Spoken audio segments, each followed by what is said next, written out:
Good morning. It's 5 o'clock, and I'm Joan Jones with your top stories. We've got a nice couple of days ahead. Winter, make that weather-wise. Today and tomorrow look like pretty good days. Good sunshine. How about the low and into the mid-70s? For Friday, as strong thunderstorms come through. Yeah, the heavy thunderstorms on Friday. Bitterly cold weather next week. Keep it here. We'll have more in the forecast throughout the morning. Democrats scored decisive victories in key races around the country yesterday, including a historic win for 34-year-old communist Zoran Mamdani, now the next mayor of New York City. Abigail Spanberger won in Virginia. Also, Jay Jones, who wished to see his political opponent and his young children murdered. He won the Commonwealth's Attorney General's seat. Democrat Mikey Sherrill is the next governor of New Jersey, and even Prop 50 was approved by voters in California. A major change in California that could help Democrats win as many as 5 House seats in the midterm elections.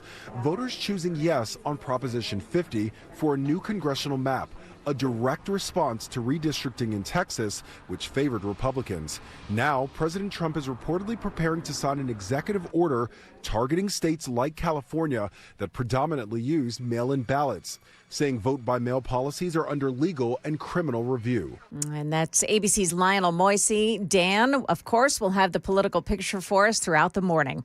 The NTSB is now going to investigate yesterday's deadly crash of that UPS cargo plane that was attempting to take off from Louisville Airport on its way to Hawaii. Sources say the 34-year-old plane, on its third flight of the day, experienced an engine problem during takeoff. 7 people confirmed dead overnight, but officials warn that number could rise. Several others were injured on the ground. The crash badly damaging a fuel storage and auto parts business. A shelter-in-place order was issued for people living within 1 mile of the crash. The plane was taking off from UPS's hub in Louisville, which handles around 300 flights and processes 2 million packages every day. That's ABC's Mola Langi. Now, that jet was loaded with 250,000 pounds of fuel when it crashed into the fuel storage unit. Market numbers brought to you by Beacon Capital Management, online at beaconcm.com. The Dow lost 251 points. The S&P dipped 80, and the Nasdaq plunged 486 points, or 2%. Also on the losing end, Norwegian Cruise Line, which lost 15% following a mixed earnings report. On the winning end, Yum Brands, which jumped after the company said it's considering selling the Pizza Hut brand. Norway's Sovereign Wealth Fund, one of Tesla's biggest investors, says it'll vote against a proposed compensation package that could pay CEO Elon Musk as much as $1 trillion over a decade. Not only are flight delays growing across the country, Transportation Secretary Sean Duffy now predicting that they may have to close some airspace next week if the government shutdown drags on. Michelle Franzen, ABC News. Dow futures, not much change. They're down 5 right now, but the Nasdaq futures are minus 115. We've got S&P futures slipping 18. That's the latest news. Traffic and weather is next. I'm Joan Jones, WTN News.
Wow, nice quiet start to our commute in this morning. No problems so far on 24.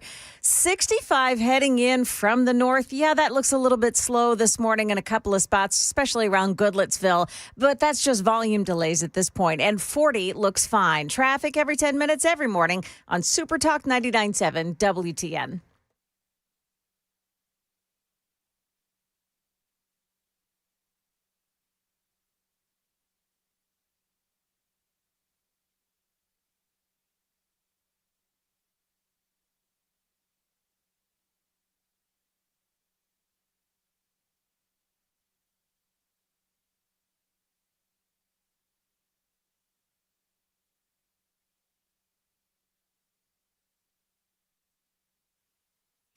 All right.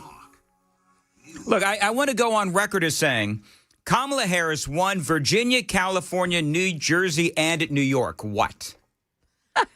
Why is everybody freaking out? These Democrat-run states are doing what Democrat-run states do.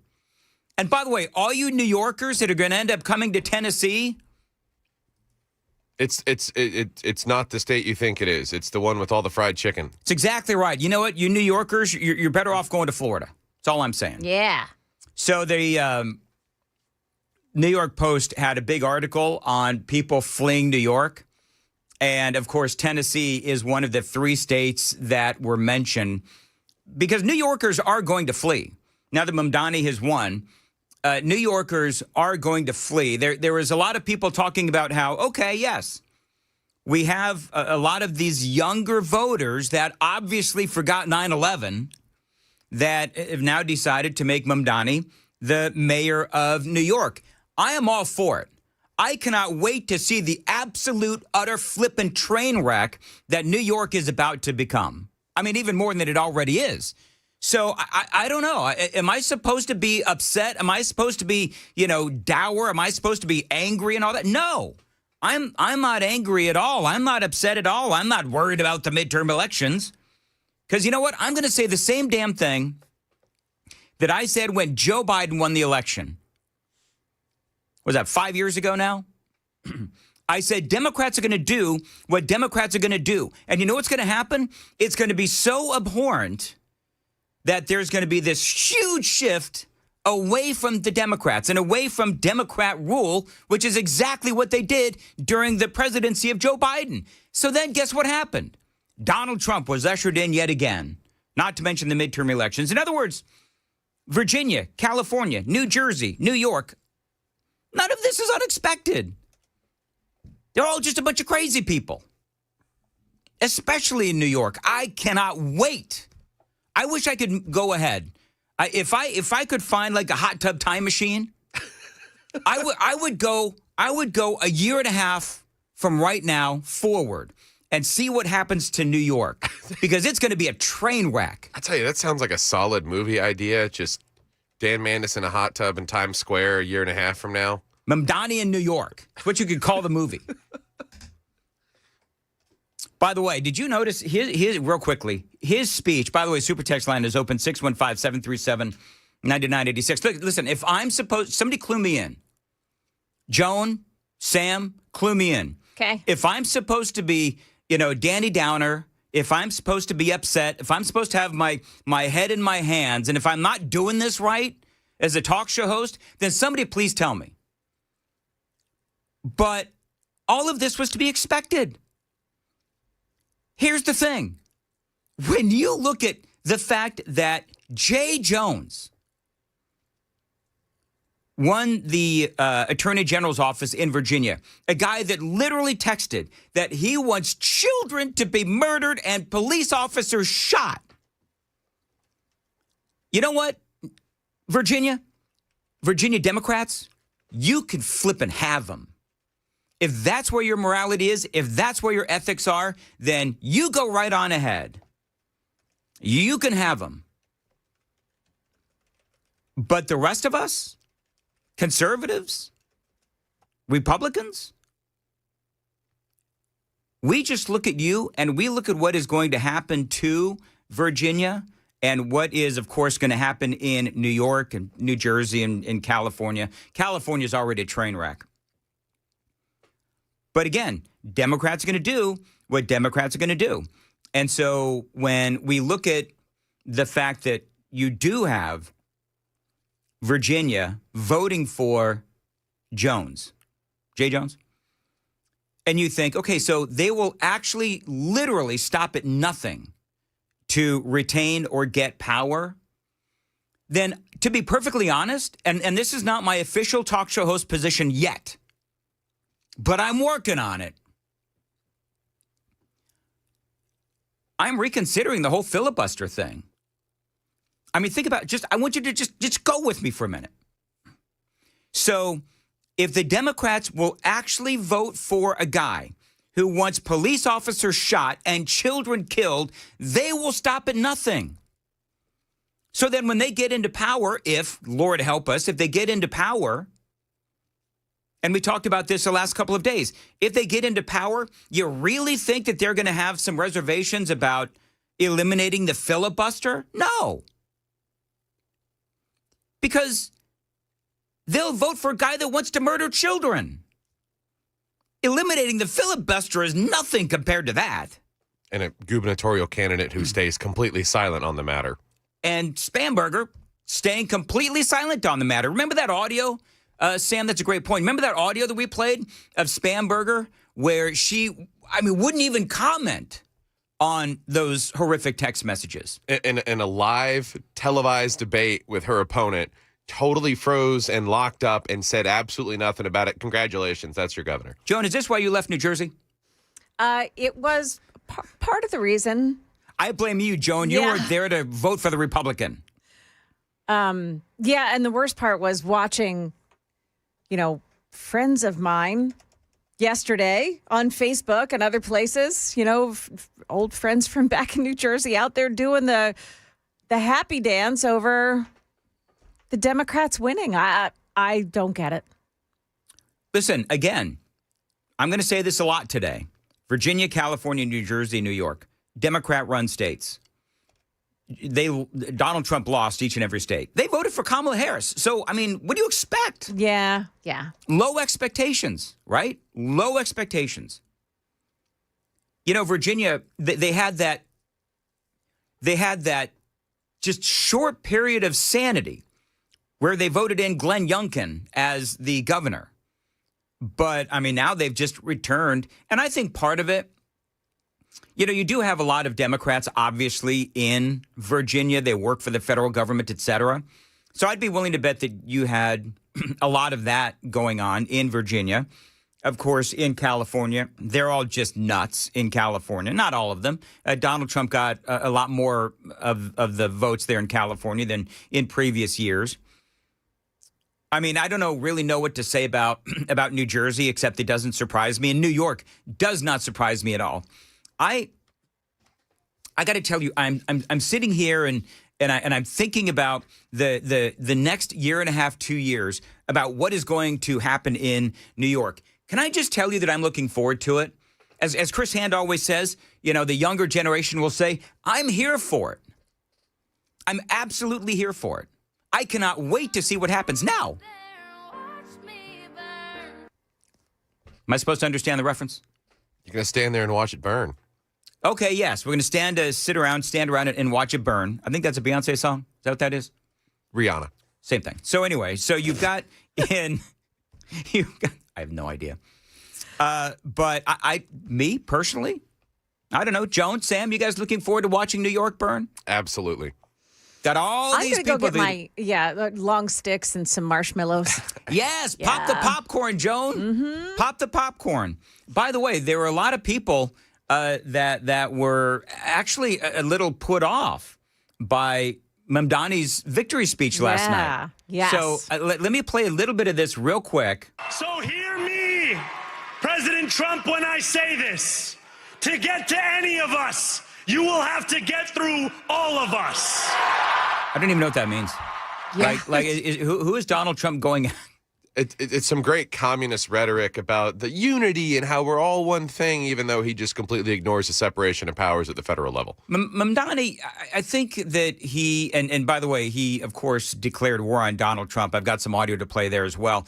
But people are talking about how he was very divisive in his speech, which I don't know why people were surprised at, though. Like Van Jones.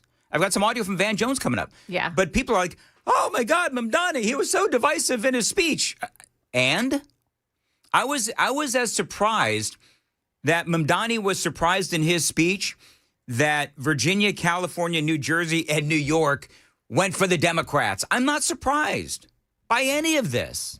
I guess we were all just standing around with fingers crossed, just hoping beyond hope that Jack Ciattarelli could really pull it off. There was so much hope in that one, you know? In New Jersey. Yeah. Well, Trump finally, I gotta ask Matthew Hurt, why in the world did Donald Trump not endorse Winsome Sears? Yeah. I don't really understand why he didn't endorse her. At least, maybe I'm wrong. Did he endorse her? Sam, can you look that up? I thought I saw that Donald Trump supported Ciattarelli pretty late in New Jersey, and that he did not support the Republican in Virginia, which, I mean, kind of blows me away. He did not name. I wonder why that is. I'm going to have to ask Matthew Hurt about. That's his backyard, of course. And Joan, is there anything going on in traffic? Any fog we need to worry about? Nothing like that. Nope. All right. Nice morning. This is Zoran Mamdani speaking after winning the New York City mayor's race. If anyone can show a nation betrayed by Donald Trump how to defeat him, it is the city that gave rise to him.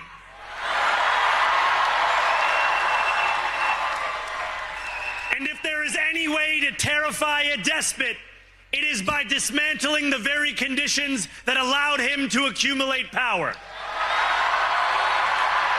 Can't imagine why Donald Trump moved to Florida. Yeah, right. It's just the platitudinous talk there. He's saying things to people, they're cheering. He has literally no ability to do anything to the federal government other than be a thorn. Well, here's the thing. Donald, this is part of the youth vote came out, if you look at the numbers. The youth vote came out for Mamdani. Couple of things. Can somebody please tell me how many jobs has Zoran Mamdani created? How many has he had? That's a great point. How many has he had? That's number one. Number two, how many jobs and how much wealth has Donald Trump created in New York? Yeah, you know what? Donald Trump made a lot of money in New York. Do you know who else made a lot of money in New York? The people that built the buildings that bared his name and the buildings that he built. That would be bore his name. Sorry, go ahead. Bore his name? Yeah. What did I say? Bared. Whatever. Bared, bored, bared. So to me, it just seems like for the New Yorkers, if they want to go down this road, that's all fine, well, and good. So and there was one other soundbite that I want to play with Mamdani, and I don't know if I pulled the darn thing, but it was, let me see if I can find it real quick. Here's this one. This is where he defines who he is, Zoran Mamdani, and this is actually one of my favorite audio bites of the night of what, again, is a very divisive speech. Zoran Mamdani. Listen.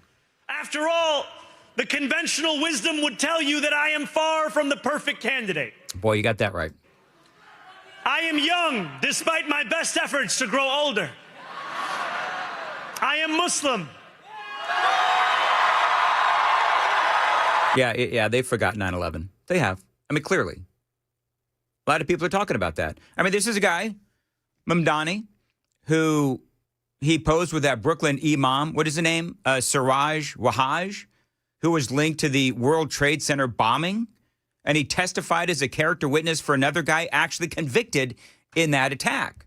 So, yeah, the same city that had all of these flags and all of these signs that said never forget has clearly forgotten. I need to find that. Sam, can you see if you can find this? There was a guy who actually walked up to Zoran Mamdani and asked him if he would implement Sharia law. Now, I don't believe that he will have the ability to implement Sharia law, obviously. But the thing that was a joke was Mamdani actually said, "What is Sharia law?" Oh, gosh. That's stupid. You ever heard that? I can't say it on the radio, but be please, bit please, right? That's what I thought of. Yeah. I am a democratic socialist. And most damning of all, I refuse to apologize for any of this. So there you go. So New York, you wanted him, you got him. Can't wait to see what happens. Well done. And he's Rotten apple. He's acting like the Republicans are scared of me. The billionaires are scared. We're laughing at you and the state, and so is the rest of the world. Mm-hmm. You're going to ruin one of the foundational pieces of America, probably with a smile on your face. Mm-hmm. No, you're absolutely right. It is 5:21. All right. So one of the things that I really liked about what Van Jones, believe it or not, had to say about Zohran Mamdani. And then we'll get into, what folks are saying about people leaving New York and the rest of that. But this is what Van Jones said. Now, if you don't know who Van Jones is a Democrat strategist. I think, would you call Joan Jones? Would you call Van Jones? I'm confusing my Joneses. Yeah. Would you call Van Jones the old guard? I think you'd call Van Jones at this point, and he's relatively young. But would you call him the old guard? I think so. He's been around a long time. He has. He's been around a long time. He was the boogeyman for Glenn Beck for years. Yeah. So even Van Jones on CNN was like, dude, chill out. But I think he missed an opportunity. I think the Mamdani that we saw on the campaign trail, who was a lot more calm, who was a lot warmer, who was a lot more embracing, was not present in that speech. And I think that Mamdani is the one you need to hear from tonight. There are a lot of people trying to figure out, can I get on this train with him or not? Is he going to include me? Is he going to be more of a class warrior, even in office? I think he missed a chance tonight to open up and bring more people into the tent. I think his tone was sharp. I think he was using the microphone in a way that he was almost yelling. And that's not the Mamdani that we've seen on TikTok and the great interviews and stuff like that. So I felt like there's a little bit of a character switch here where the warm, open, embracing guy that's close to working people was not on stage tonight. And there was some other voice on stage. That said, he's very young. And he just pulled off something that's very, very difficult. And I wouldn't write him off, but I think he missed an opportunity to open himself up tonight. And I think that will probably cost him going forward. There you go, Van Jones. I mean, I think Mamdani has a lot of other issues other than, just being divisive in his speech and not welcoming in his speech for all New Yorkers. And as a matter of fact, it seems to me like he wrote off anyone who didn't vote for him. That's what it sounded like to me. I didn't listen to his whole speech, but, according to Van Jones there was not one moment where he said, I will be a mayor for all New Yorkers. No. He was actually more focused on Donald Trump than anything. Guy's obsessed. Well, but here's the deal. I mean, so was, what's her name?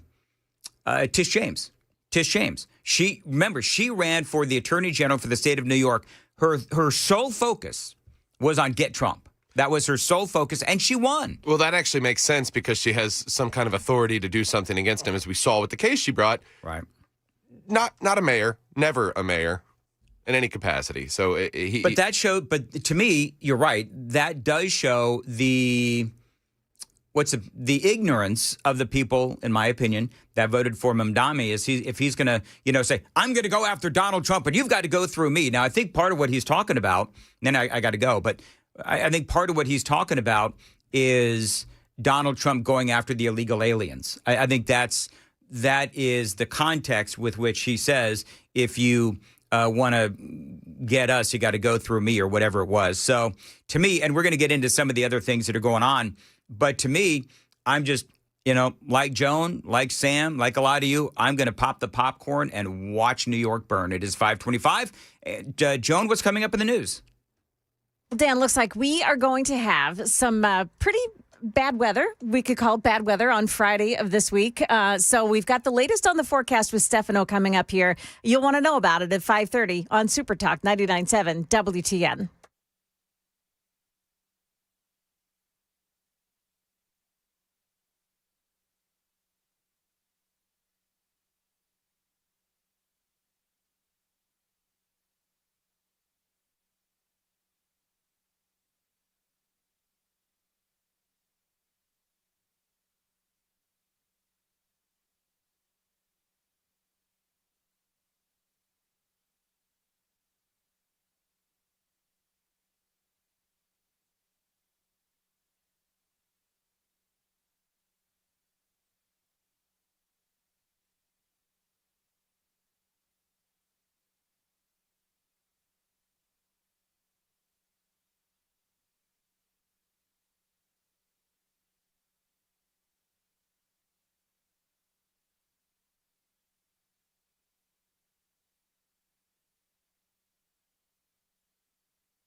Good morning, now 5:30, and I'm Joan Jones with your top stories. Our forecast for today is looking pretty good. Mostly in the 40s. It's not all that bad to start off this morning. A couple of spots are sitting near 50. Planning out your day with your first alert forecast, upper 60s, low 70s this afternoon. That's under plenty of sun. One or two spots may try to make a push into the mid 70s. WSMV4 Stefano DiPietro there. He also says that on Friday, there'll be some thunderstorms and a level 2 threat of severe weather around dinner time. Keep it here for all the latest. Republicans took a bath last night getting washed out by Democrats in Virginia, New York, and in New Jersey. Former Navy pilot Mikey Sherrill beating out Republican businessman Jack Ciattarelli to become the state's first Democratic female governor. And in her speech, Sherrill vowed to fight back against the Trump administration. Voters also making their choices for governor as well in the state of Virginia, which is home to hundreds of thousands of government workers.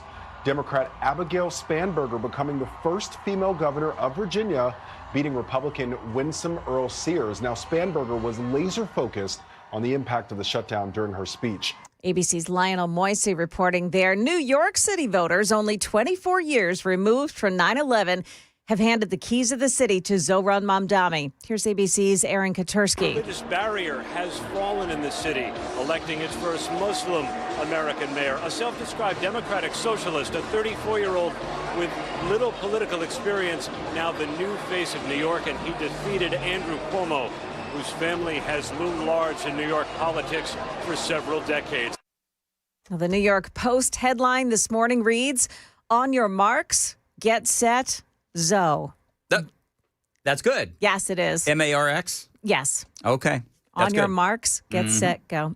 Zoe. Yep. That's the latest news. Traffic and weather is next. I'm Joan Jones, WTN News.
Wow, a smooth ride in for most of us so far this morning. Just a minor delay on 24 westbound side this morning past Laverne. It looks good on 40 so far, and 65.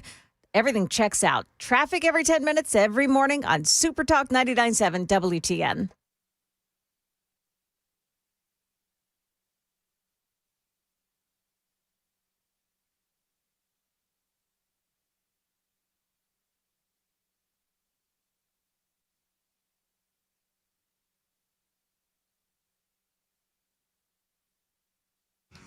.536. Nashville's Morning News on Super Talk 99.7 WTN. All right, so apparently, Joan, we have figured out, and Sam, we've figured out why it is that Donald Trump did not endorse Winsome Sears. Oh, is that right? Why? At one point, she called him a liability to the Republican cause. So she what? was. J.D. Vance also had lots of terrible things. This was more recent, though. Okay. This was more recent. So I get it. I like Winsome Sears, former military, says all the right things, except for calling Donald Trump a liability actually didn't work out real well for Winsome Sears. Although, to be honest with you, can I be honest? I don't know if that would have even helped Winsome Sears in Virginia. Because, again, they voted for Kamala Harris. Yeah. Kamala Harris won the state of Virginia, California, New Jersey, New York as well. So to me, I'm just, I refuse to be a Danny Downer today. Absolutely refuse. We have a lot going for us. Donald Trump. Now, the one thing that the president does need to focus on, because let's be honest, he's done a lot of great things across the world. Now there are some people that are saying, okay, but what about us? What about our economy? What about what is going on here in America? I think Trump has done a lot for America. I truly do. I mean, the economy, there's work to do yet there. Obviously, that is true. He's doing the best that he can. Interest rates are now going down. We got tariff revenue coming in. I think is today the day that the Supreme Court is going to hear the tariff debate? I think that's today, as a matter of fact. So I think for me, Trump has done a lot of good. He's been in office less than a year, folks. So we've got a long ways to go. Midterm elections, of course, are coming up. But the president has accomplished a lot. So, again, if I'm supposed to be a Danny Downer today, I'm going to fail miserably at my job, which is what I usually do. You are correct. The Supreme Court will hear arguments today on whether President Donald Trump has overstepped federal law with many of his tariffs. There you go. I wonder if he loses that case, which I don't believe that he will. But so can you imagine if he loses the case, he's got to give all that money back? That would suck. He's not going to lose the case, by the way. I don't know. I'm not seeing very many good things about it. Really? Yes. What are you seeing, Joan? Okay. I'm going to have to look it up, but I read something last night that made me think that they're on the verge based on the questions that the Supreme Court justices have asked, that they're on the verge of saying, nope, this isn't going to work. Well, that is going to be a major defeat for President Trump. Yeah. Can I ask then Nancy Pelosi, where she says, remember that audio that we played yesterday, where Nancy Pelosi in her usual drunken stupor state? Yeah. Is like, the Supreme Court always rules with Donald Trump.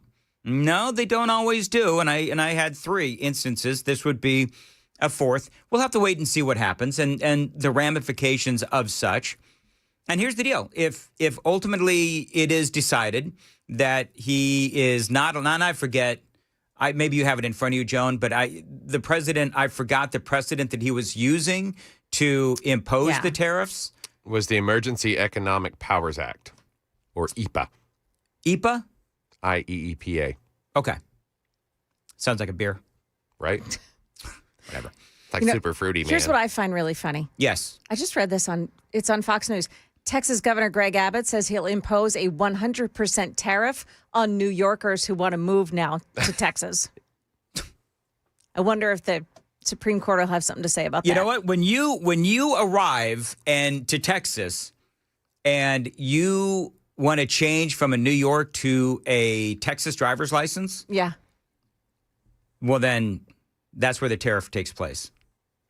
He couldn't have been serious. He couldn't have been serious. I think the thing that might work in his favor in their ruling is that Well, they're going to argue, the other side's going to argue, well, it's got to go through Congress.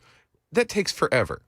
And we can't, get countries to come to the table when have internal conflict ourselves on things. I think we could see, not necessarily an amendment, but an opinion that would allow for an amendment to the extension of those powers.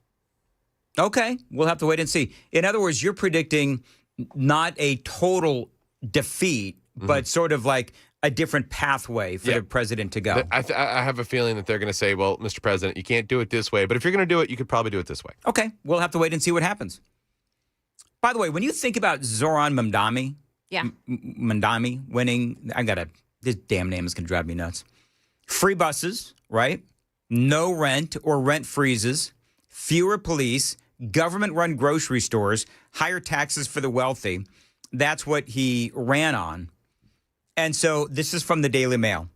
But real estate agents fear his victory will spark a mass exodus from the Big Apple, and critics, including Wall Street, have warned his policies could cripple the city's economy.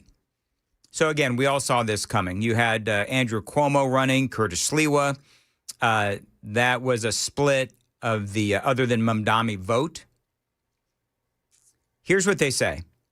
They say, because they're talking about the number of people that are going to leave, polling shows that nearly 1 million people will up and leave New York right now.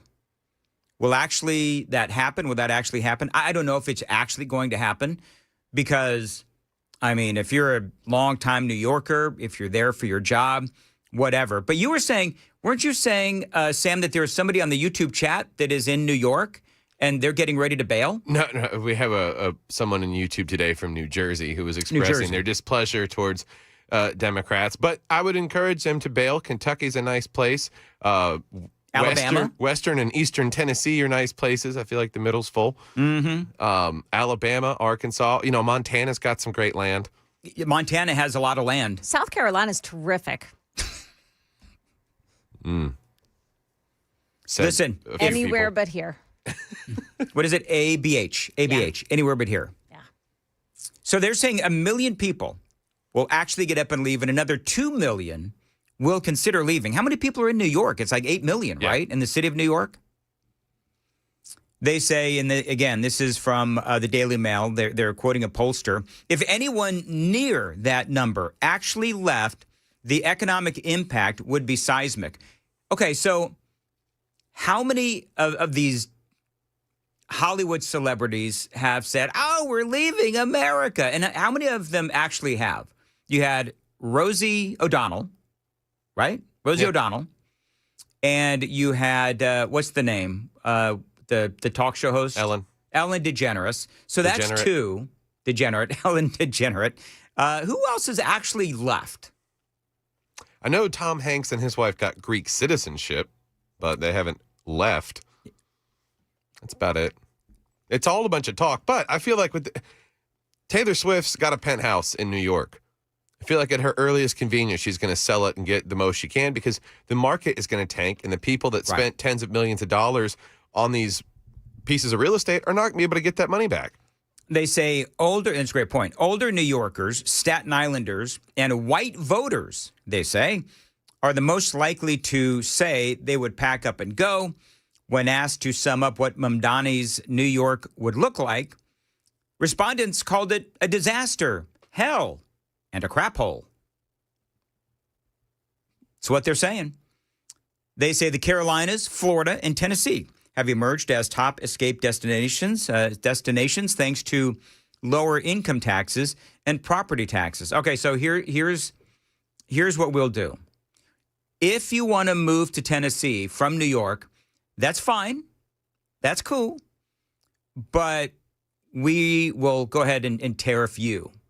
So you will pay additional sales taxes, and we'll have to charge you an income tax as well. That's if you move to Davidson, Rutherford, Wilson, Sumner, Cheatham, Robertson, or Montgomery. If you move to Dixon, Humphreys, Macon, we will leave you alone.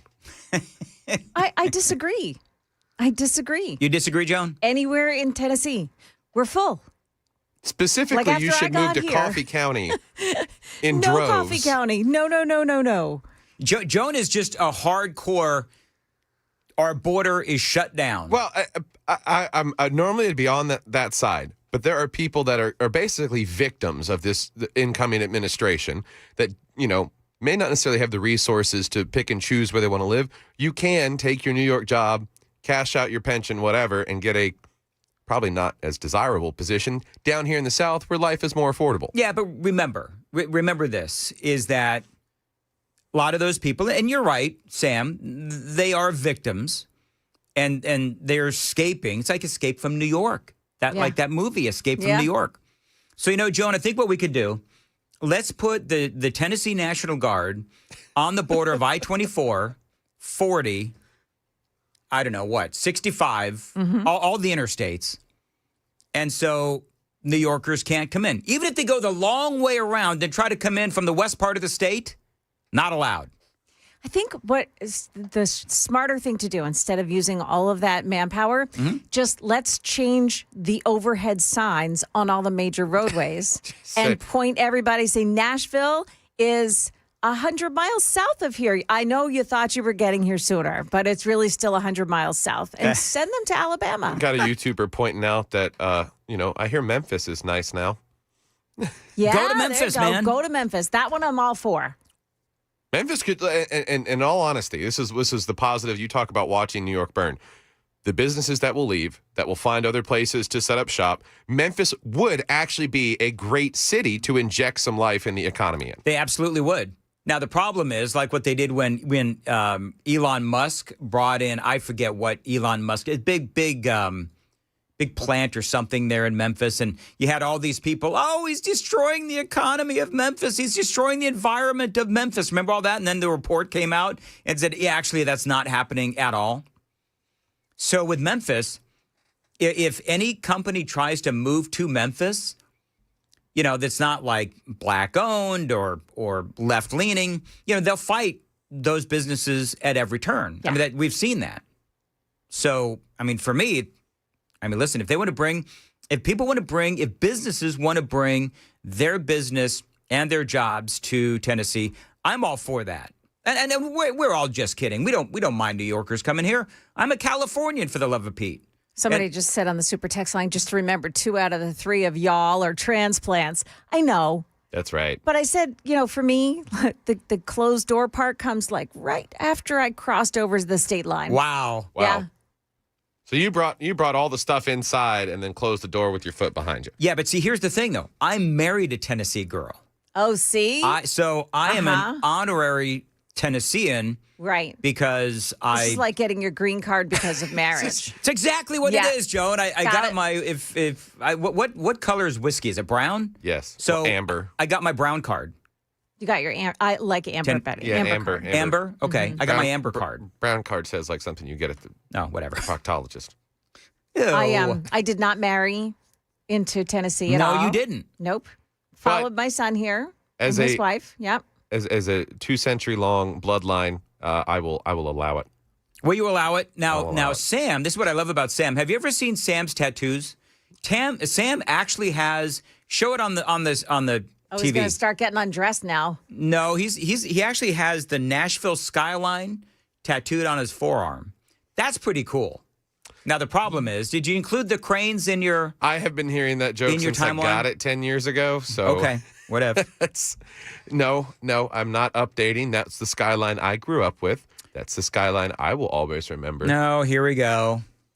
I did never go get a tattoo of an ocean on my arm for New Jersey shore. Are you making fun of my other tattoo that happens to be an ocean wave? Oh, I don't even want to know where that one is. It's on my shoulder. That's not an ocean wave. That is like a lake wave, and that's like that's the blue wave that just happened last night. Sure, Oof. That's what that is. Okay, pretty sure Sam would not have a blue wave on his shoulders. Is that what you said it was? Yeah, shoulder? It's more of a seafoam. Now listen, if that's a wave from like Old Hickory Lake, then you've got to put like a bunch of sludge in there too. Nope. Maybe some bodies. Oh, well. Body parts? The Cumberland is where... is that the Cumberland? Oh, that's where... Is that where all the bodies That's where people are swimming with the fishes. Okay, moving right along. 5:50 now. Oh, shoot. We didn't do traffic. Is there anything going on in traffic? No. All right, good. Don't do it at the 45. Hey, you want to hear what Scott Jennings had to say about last night? Oh, yeah. real quick, this is Scott Jennings and what he said about last night, and it makes a lot of sense. I think I just want to offer condolences to Chuck Schumer. Honestly, what I'm reading here in New York City is that AOC is going to be the next senator from New York after she gets done whooping his rear end in the 2028 Democratic primary. And for his Senate races in 2026, I see the energy in the Democratic Party tonight behind a socialist, and I see the energy in Virginia. Democrats looking the other way on a violent candidate for attorney general who says he wants to murder Republicans and their children. If you think you're getting rid of Graham Plattner in Maine now, think again. This is a terrible night for national Democratic image, given what is happening inside their party. See, that's what I said. I mean, Scott Jennings is absolutely spot on. Democrats, you wanted this, you got it. Did you hear what Chuck Schumer said, by the way, when they asked if he actually voted for Mamdani? Yeah. He said, well, I voted. But clearly he voted for Cuomo or for Curtis Sliwa. Oh, I would die to see him cast his vote for Sliwa. I don't think, though, but you know what? I would have to look. Do you have the percentages, Joan? Or Sam? Look up the percentages. I think Mamdani won in a landslide, actually. So I don't think the other than Mamdani vote actually, I think if you look at the numbers, the Sliwa vote, if he had dropped out, he actually would not have helped Cuomo to the point where he would have won the election.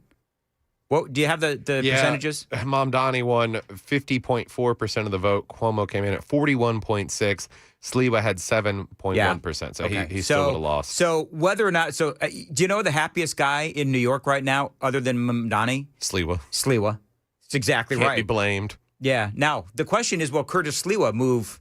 Because if you think about it, Curtis Sliwa has nothing to keep him in New York now. Because remember, he quit his job as a talk show host. Oh, that's right. Remember that whole thing? Hey, maybe he's coming here. Sure. Bring the red hat. He can have the slot right after Matt. I don't know. Mark Levin may have something to say about that. All right. Listen real close. This is more from Scott Jennings. Mamdani is an avowed socialist. It's not what people say that he is. It's what he says that he is. He's now the leader of their party. That's their energy. And Chuck Schumer's He's the leader of the Democratic Party? Let's swear. There is no. Who is the leader? Can someone tell me? He's a life raft for Republicans who have to go on TV and get their asses kicked today. You own this now. You all own this now. I mean, look, I love what Scott Jennings said. And yes, I almost said Peter Jennings.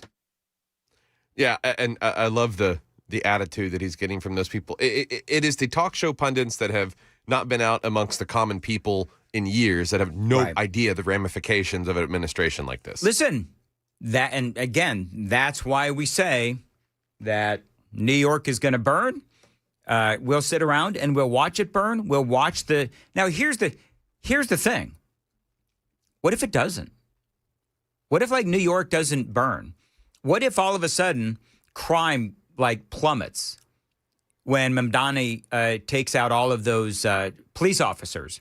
What if suddenly the government-run grocery stores suddenly start doing gangbusters? You know what I mean? What happens if everybody just loves the free buses, and even when they break down... Or you get stabbed on them. But when they break down or whatever, people are actually really, truly there to, fix them and drive them. Because that's, of course, the worry. The worry is if you make the buses free, then who's going to drive them? Who's going to fix them? And, Mamdani, his basic answer to everything is tax the rich. Well, if the rich aren't there, then what are you going to do? That's the question. So my prediction is New York is going to burn, and it is going to become, as the New Yorkers who are threatening to leave, it is going to become, by the way, they said, I said crap hole. They actually used the Shiite word to say what New York is going to actually become. So we'll wait and see what happens. But listen, I'm going to say this a lot, friends, because people tune in and out. Virginia, California, New Jersey, New York, they all voted for Kamala Harris. It's not a big deal, friends. Joan, what's coming up in the news? Yep, I'll tell you what Governor Bill Lee just did to lend a hand during the shutdown. Stick around for that and more. Coming up at 6 o'clock on Super Talk 99.7 WTN.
Good morning. Now 6 o'clock, and I'm Joan Jones with your top stories. We're seeing delays on the roads now on 24, the westbound lanes, but also want to let you know that in Murfreesboro, we've got a crash on I-840 northbound before Bill France Boulevard. That's exit 65. Careful in that area.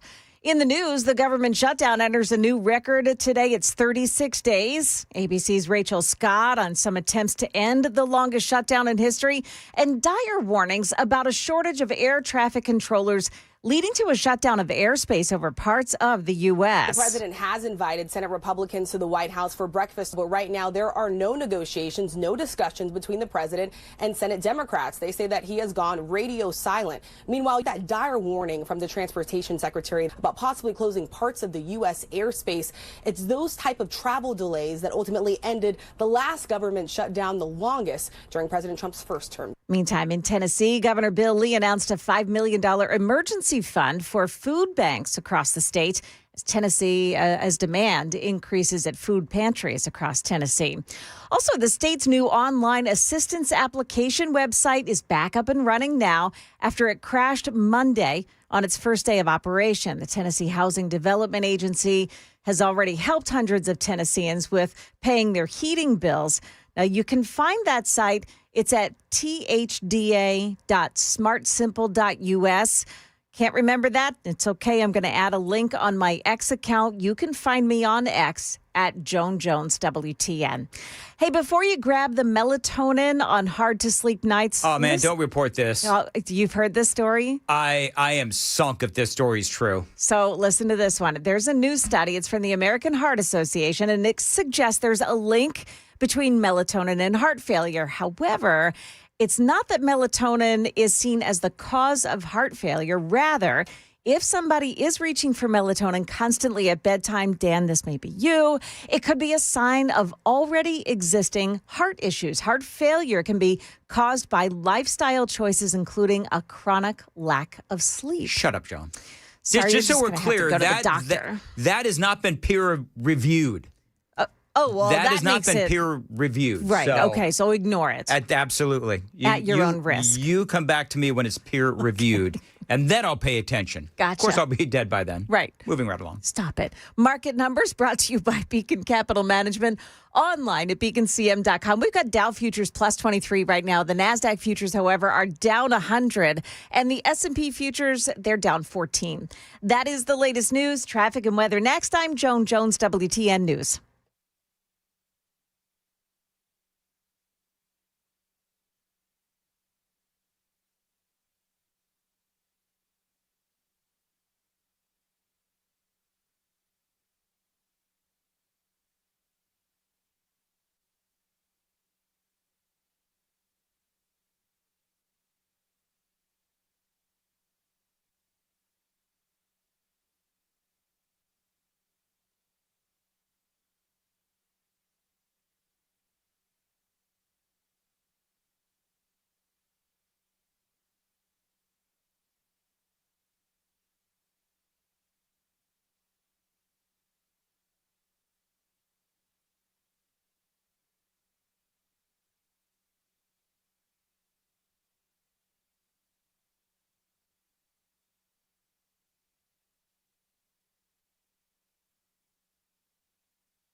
Okay, we're looking at that crash. It's on I-840 northbound in Murfreesboro before Bill France Boulevard. That's exit 65. Watch it there. Also on the south side, 40 eastbound at Fessler's Lane, exit 212. There's a crash there. It's stuck in the right shoulder. Traffic every 10 minutes every morning on Super Talk 99.7 WTN.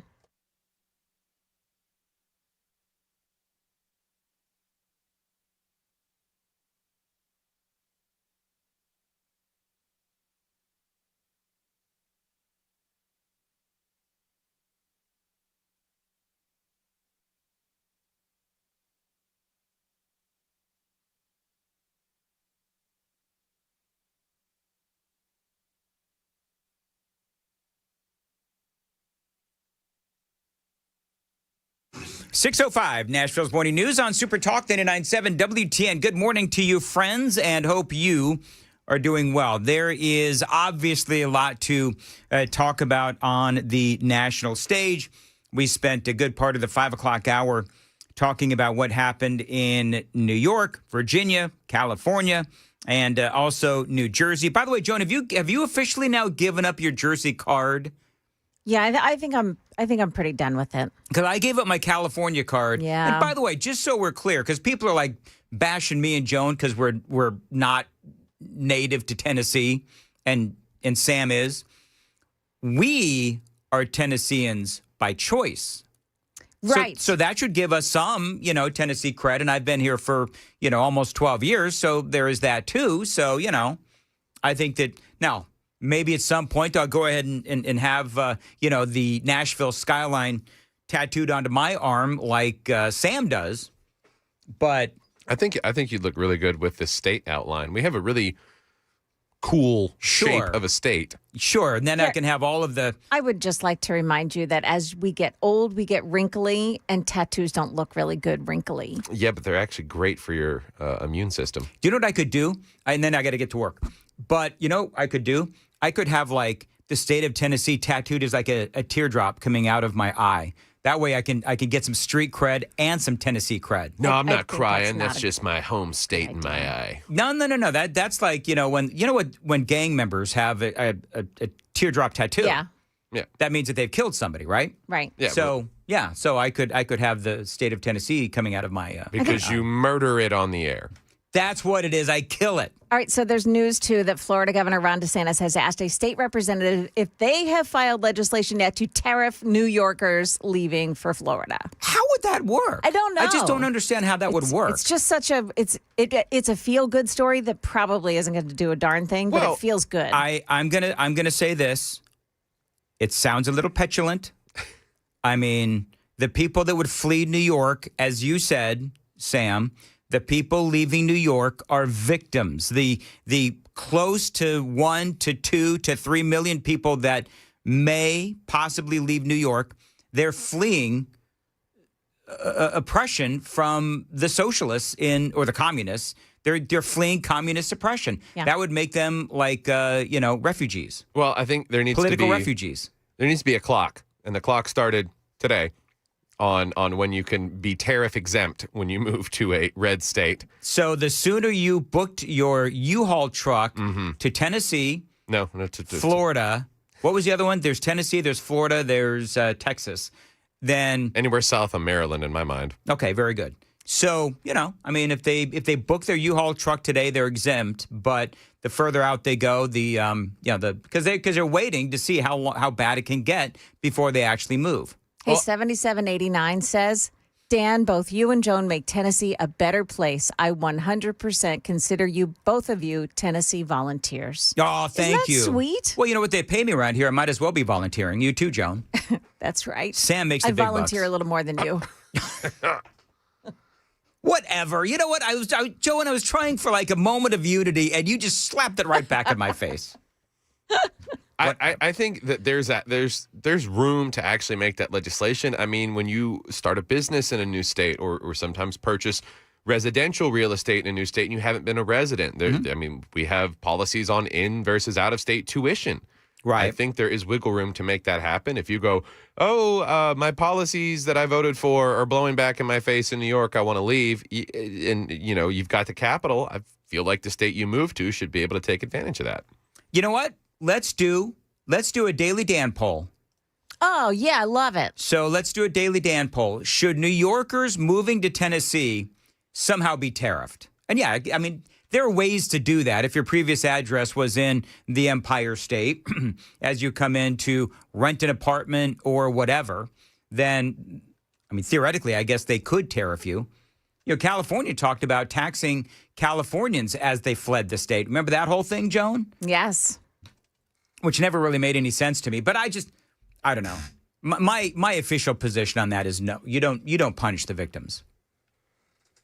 Now, if they register to vote as Democrats, then absolutely tariff away. Yeah. So if they voted for Mamdani or any of these other crazy leftists, I think that they need to pay their fair share, just like the billionaires have to pay just their like what fair they share. always say. Yeah. Yeah, but I think if they voted for Mamdani, they're staying in the train wreck. You know what I mean? They're leading into the train wreck. And then once they find out what's going to happen in New York, which, you know, we covered in the 5, if they realize they've made a mistake, which I believe that they will, then they decide to try to, move out of New York. Then you tariff them. But I don't think we tariff. I think that's silly. But how did we frame the question? Real quick. Should New Yorkers be tariffed if they move to another state? And it is polling in favor of tariffs. Okay. Who voters blame for the government shutdown? So the tide is turning. Now, one of the things, and we talked about this earlier this week, one of the things that some have been saying, I said it, is that the Democrats did not vote to reopen the government because they were worried. We talked about this yesterday, actually. The Democrats were worried that if they opened the government and cooperated with the Republicans on opening the government, they were afraid that the base would not show up in the elections last night or yesterday. So the tide is turning. And so we may get a government reopening at some point today or tomorrow. We'll see. You know what I was thinking about this, Dan? What's that? We've been trying to decide when Democrats would throw in the towel and open the government again. Right. Do you remember how it was so important to them to be able to say, and they still do, that President Trump has been convicted on 34 counts? Yeah. You know, that number. Yeah. Now they get to say that President Trump presided over the 2 longest shutdowns in American history. So they got past that day yesterday. Mm-hmm. Yep. And now they can say, okay. That's right. Today's the record, isn't it? Yeah. Well, and anybody, do you know who would fall for that, Joan? Democrats. Democrats. Democrats would fall for that because they already have this opinion that they hate Donald Trump. They've got TDS and so whatever. But anybody who knows anything does understand. Even the media, and we've played the audio the last couple of days, like Jake Tapper, Charlemagne, yeah, right. Both of them are out there talking about how the Democrats have failed in this shutdown. Who voters blame for the government shutdown? From NBC News. Democrats in Congress, 42% of those that have been polled blame the Democrats. Yeah. Wow. GOP in Congress, only 25%. And I've got the numbers on the screen here, Sam. Trump and the GOP, only 3%. So, and I mean, let's be honest, NBC News, not necessarily a bastion of conservatism by any stretch of the imagination. So even NBC News is admitting, okay, so voters are blaming the Democrats in Congress for the government shutdown, 42 to 25%. I mean, Harry Enton on CNN had, I don't think the numbers were the same, but he also showed that the Democrats were taking the heat for the shutdown. So for me, I mean, it's obvious. If you know anything about the story of the government shutdown, you know that the Democrats are to blame because they are literally either voting for or not voting to keep the government closed. They're essentially voting to keep the government closed, or they're not voting at all because they blocked, I think, the 14th vote, from what I understand. I think that was yesterday. Bottom line is the Democrats have had every opportunity to get that government back open, and every single time they say no. We're not going to do that. We're going to keep the government shut down. So on this, what is today? Today is a Wednesday, the 5th. So on this Wednesday, November 5th, the Democrats have owned being the party of communists because of Mamdani in New York. And they also own the shutdown because all the polling shows that Democrats are shouldering the blame. So this might, on the one hand, some people would say, oh, this is a great day for Democrats. It's actually not. I mean, that's my whole 5 o'clock hour was if I'm supposed to be a Danny Downer today because the Republicans lost in Virginia, California, New Jersey, and New York, I'm not, because the Democrats have staked their claim on being the party of communism and government shutdown. Congratulations, Democrats. It is 6:15, time to check the roads on WTN.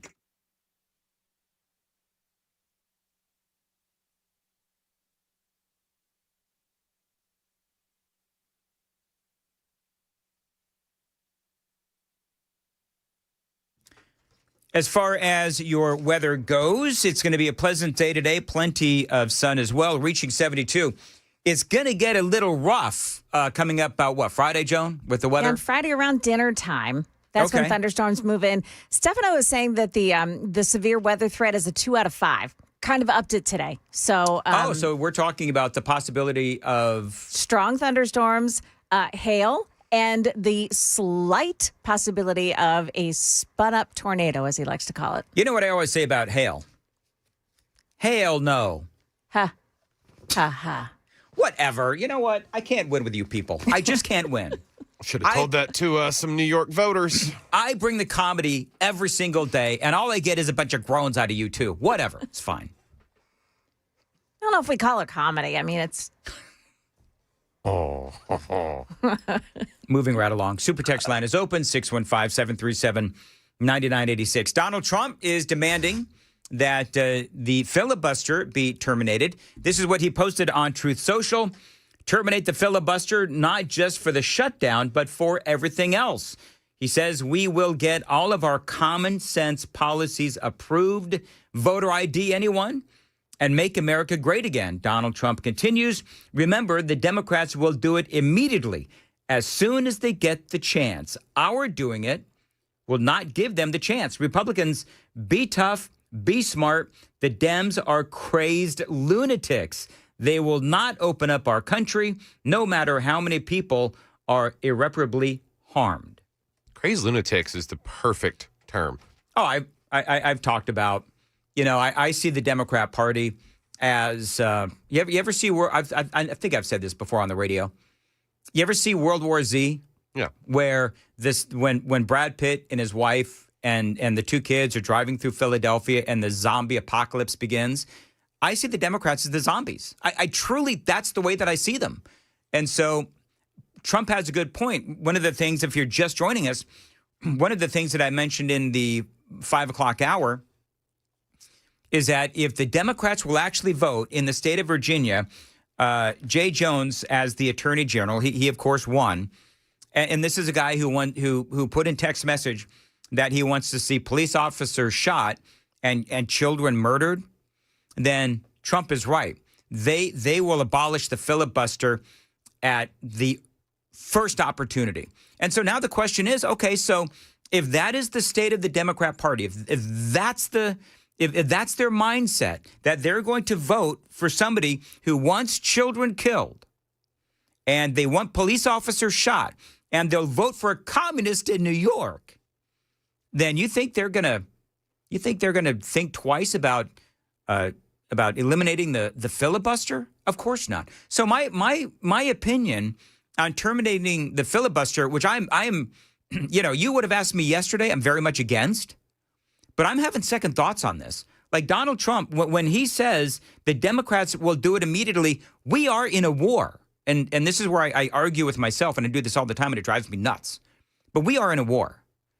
And so when you see that Virginia, California, New Jersey, and New York voted for what they voted for, Prop 50 in California, in case you're not keeping up, in California, they voted for in a referendum Prop 50, which gives Gavin Newsom and California the ability to gerrymander and redistrict.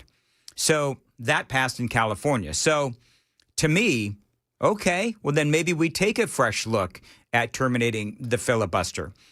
I will admit I'm conflicted on this whole thing, because if we're you know what it is?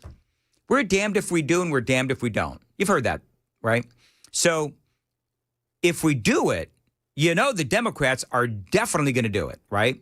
But if we don't do it, that's the big question. Will the Democrats do it? If we don't, will the Democrats? Well, look at what they're for. Look at what they've done. Look at what they do. Look at what they stand for. But, let's go down that road. Let's say that Chuck Schumer is gone, right? Chuck Schumer's gone. AOC is in, right? I think that's a fait accompli. Who would lead the Democrats? You got any thoughts, Sam or Joan? Who's going to lead the Democrats in the Senate if Chuck Schumer loses to AOC in a primary and ultimately AOC is now Schumer? She's not going to be... She'll be the leader. I don't think she'd be the leader. I think Cory Booker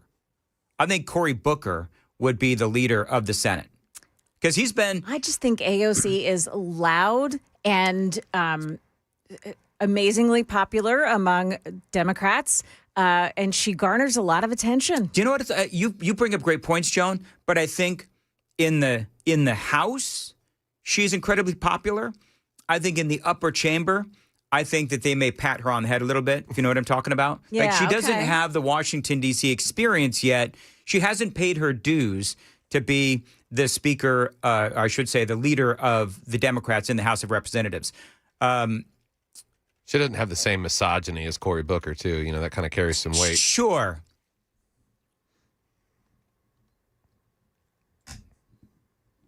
I'm thinking about whether or not I want to go down that whole road of the whole beard thing. Remember that thing we talked about that one time? Moving right along. You got Dick Durbin out there. He's too old and he's retiring soon. Amy Klobuchar is there as well. So whoever ultimately ends up being the leader of the Democrats in the Senate, if they ever get power again, it's not going to be Chuck Schumer, because I think Schumer's toast. I agree with Scott Jennings. I think Schumer is toast. He's going to lose to AOC if she ultimately decides to run. So now the question of do we as a party get aggressive, seeing as what happened last night and what the Democrats now officially stand for? Do we get aggressive and end the filibuster, going off of the premise or the concept that the Democrats are going to do it anyway? Yeah, this is the same people that voted for Abigail Spanberger were out protesting Winsome Sears with a sign that said, "If trans can't share your bathroom, then blacks can't share my water fountain." There you go. It's exactly right. That's the divisiveness they want across the whole country. If you're not on board with our policies, then, we'll toss you aside. And let's not forget the celebration of the death of Charlie Kirk. Goes on and on. 622. Jones got the news coming. Hey, by the way, Brian Wilson going to be joining us at 7:05. And Matt Van Epps is going to be joining us at 7:35. So big show straight ahead. Jones got the news coming up at 6:30. Yeah, on that subject of Matt Van Epps, we've got some information about early voting for the 7th Congressional District. And the election is coming up in December. So we'll give you some of that information because Republicans need to get out there for Tennessee. That's coming up here at 6:30 on Super Talk 99.7 WTN.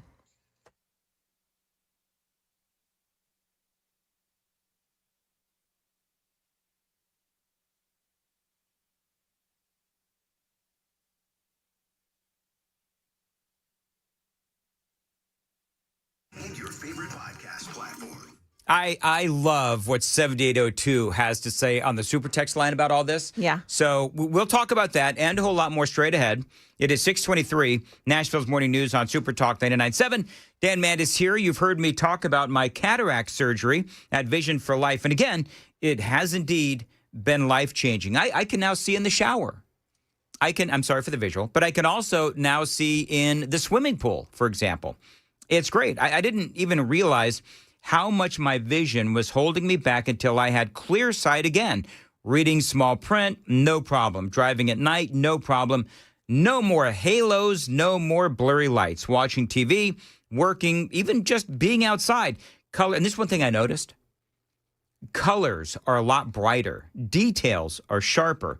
And I feel more confident in everything that I do. And I didn't really notice how much I was compensating before. I just thought that I was getting older and squinting and adjusting, avoiding things that I used to enjoy. Now I feel like I've got a new lease on life. And my only regret, as I've been saying, my only regret is not doing this sooner. So if you want to have vision surgery, if you want to have vision correction surgery, call my friends at Vision for Life and Dr. Jeff Horn, 615-436-2020, 615-436-2020. Find them online anytime at visionforlife.com, visionforlife.com.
Good morning. It is 6:30. I'm Joan Jones with your top stories. Well, Democrats picked up some big wins yesterday in elections for governors in Virginia and New Jersey, and as socialists, some say communist, in New York City. Now, in exit polls, ABC's Chuck Sievertson says it's the economy, stupid. In New York City, Zoran Mamdani, a Muslim Democratic socialist, was elected promising fast, free buses and freezing rent-stabilized apartments. Tonight, you have delivered a mandate for change. In ABC News exit polls, more than half of voters in New York City said cost of living was the most important issue. Also electing Democrats for governor, nearly half of Virginia voters said that the economy was the most important issue. Taxes and the economy were the top issues for New Jersey voters.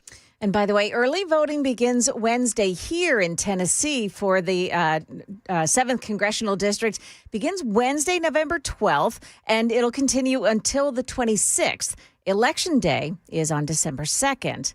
A major case before the Supreme Court this morning, whether President Trump's global tariffs were a gross overstep or a lawful action protected by the presidency. Legal experts say the stakes in the Trump tariffs case at the Supreme Court are staggering. If the tariffs are invalidated, the government could owe tens of billions of dollars in refunds to businesses, and the president could lose a key bargaining chip in foreign negotiations. Trump argues emergency tariff power is critical to the U.S. economy, while challengers say he has exceeded his authority under federal law and the Constitution. A decision is expected early next year. Devin Dwyer, ABC News, the Supreme Court. The induction ceremony for the Rock and Roll Hall of Fame is Saturday, but one inductee is not going to be there. Bad Company singer Paul Rodgers says he's not going to attend due to concerns regarding his health. Rodgers announced in 2023 that he suffered 2 major strokes and 11 minor ones, and he said that he even had trouble speaking at one point. Rodgers, by the way, is 75 years old. That is the latest news. Traffic and weather next. I'm Joan Jones, WTN News. Thank you, Joan. 6:32. Nashville's Morning News on Super Talk 99.7 WTN. Mark Spain Real Estate. Sell your home with Mark Spain and get the strongest cash offer in the industry. You'll save time, make the most money, and eliminate all that hassle. Now, Dan Mandis here. Indeed, you know, I always recommend Mark Spain Real Estate to my friends here in Nashville and Middle Tennessee because I can trust that they will sell your home hassle-free with a strong all-cash offer. As a matter of fact, Mark Spain Real Estate is the #1 most reviewed real estate company in America. They've got over 13,000 five-star reviews. You can trust my friends to sell your home fast and, yes, for maximum profit. They sell over 4 homes every single hour, making them, Mark Spain Real Estate, the most experienced real estate team in America. You can trust them to sell your home hassle-free and, yes, for maximum value as well. Tell them Dan Mandis told you to reach out. It's 855-299-SOLD, 855-299-SOLD. Find them online anytime. It is markspain.com to get a guaranteed offer on your home today. That's markspain.com and start packing.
They are still working an accident scene on I-840 northbound before Bill France Boulevard, exit 65 this morning, and traffic is getting slow behind that accident. Also, a lot of volume problems this morning on 24, the westbound side, jams up now around Smyrna.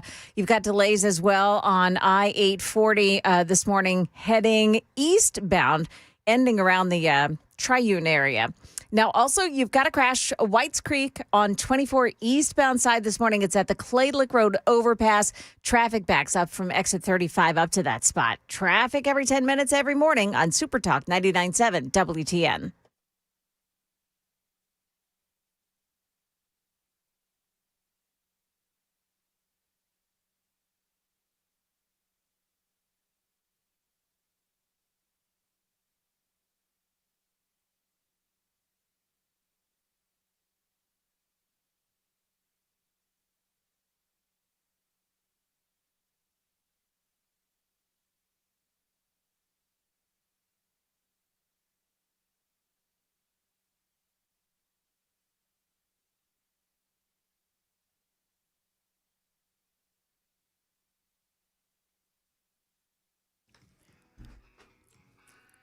.637, Nashville's Morning News on Super Talk 99.7 WTN.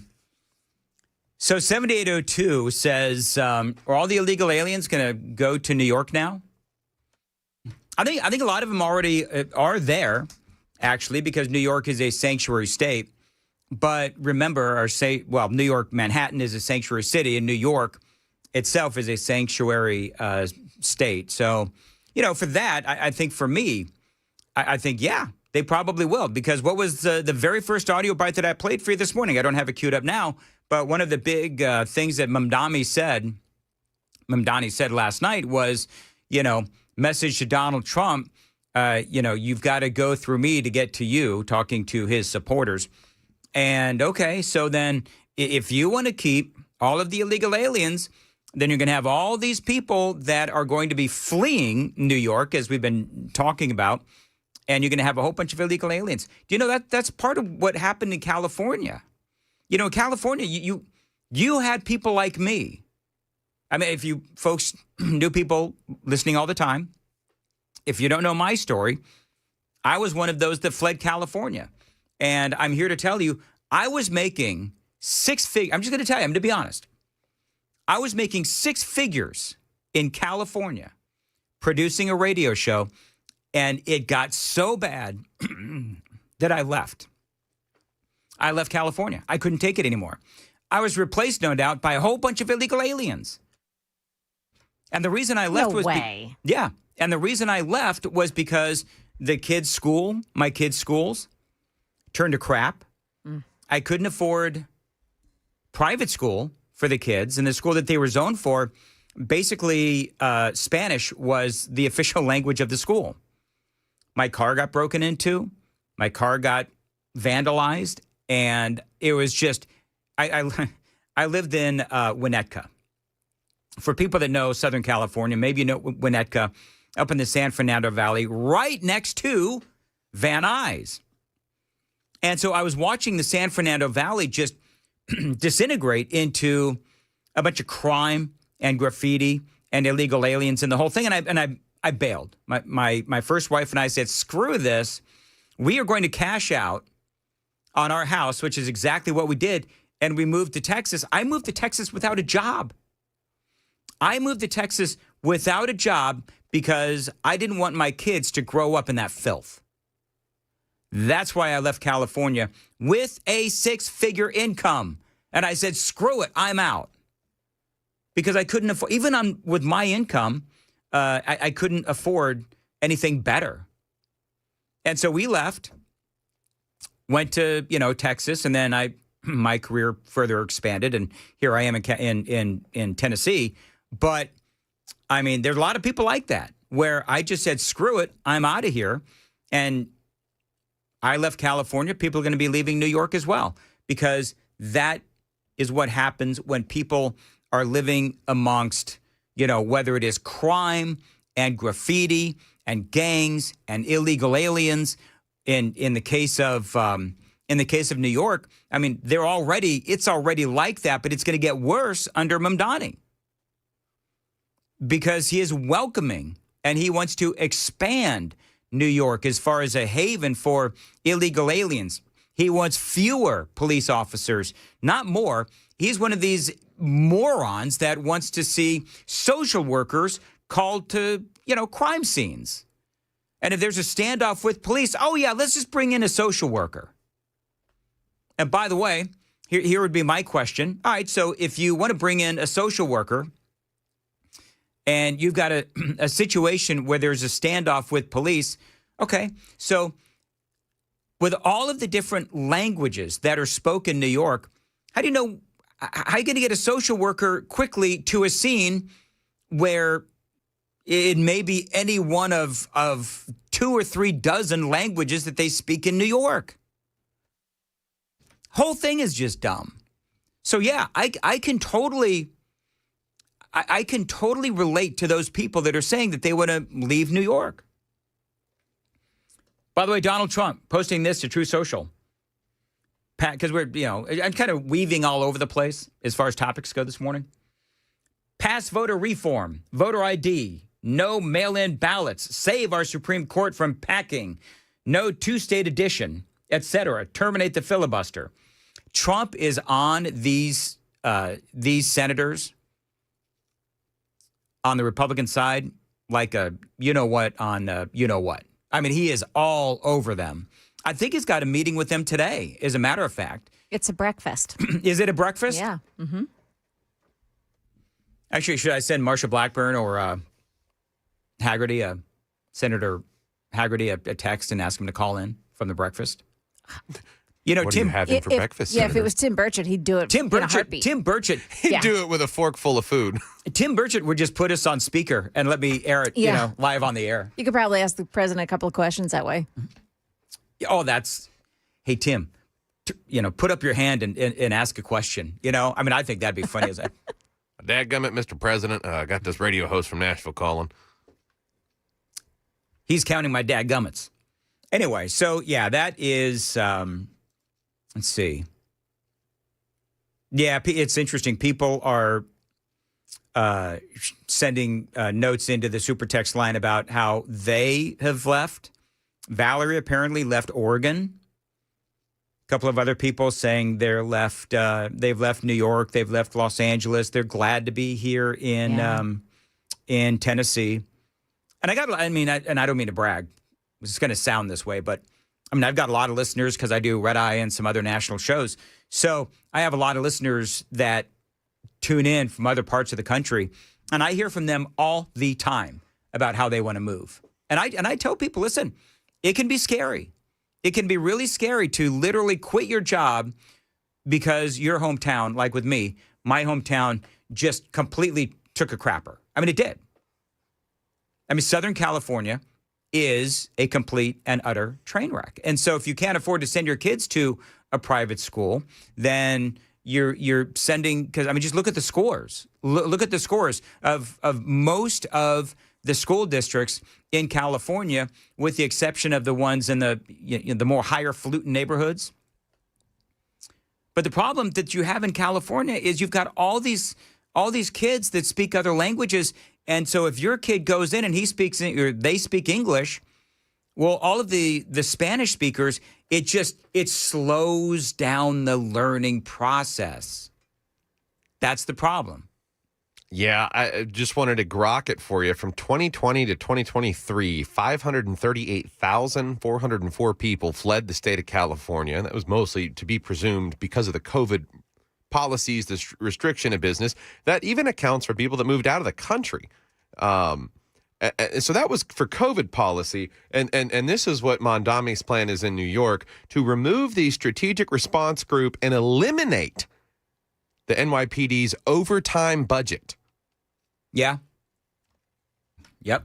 And focus on community prevention. So that I imagine, if the policies go the way he plans, if they get implemented, signed into law, whatever, I would imagine we will see a greater exodus from New York than what we saw from California from 2020 to 2023. Remember when Gavin Newsom, do you remember this, Joan and Sam? Do you remember when Gavin Newsom tried to actually sell the concept that, oh, yeah, there's all these people that are coming into California, and because he was trying to, disparage this notion that people are fleeing California. Oh, yeah. And he said, look at our net income into California, never mentioning that they're all illegal aliens. Yeah.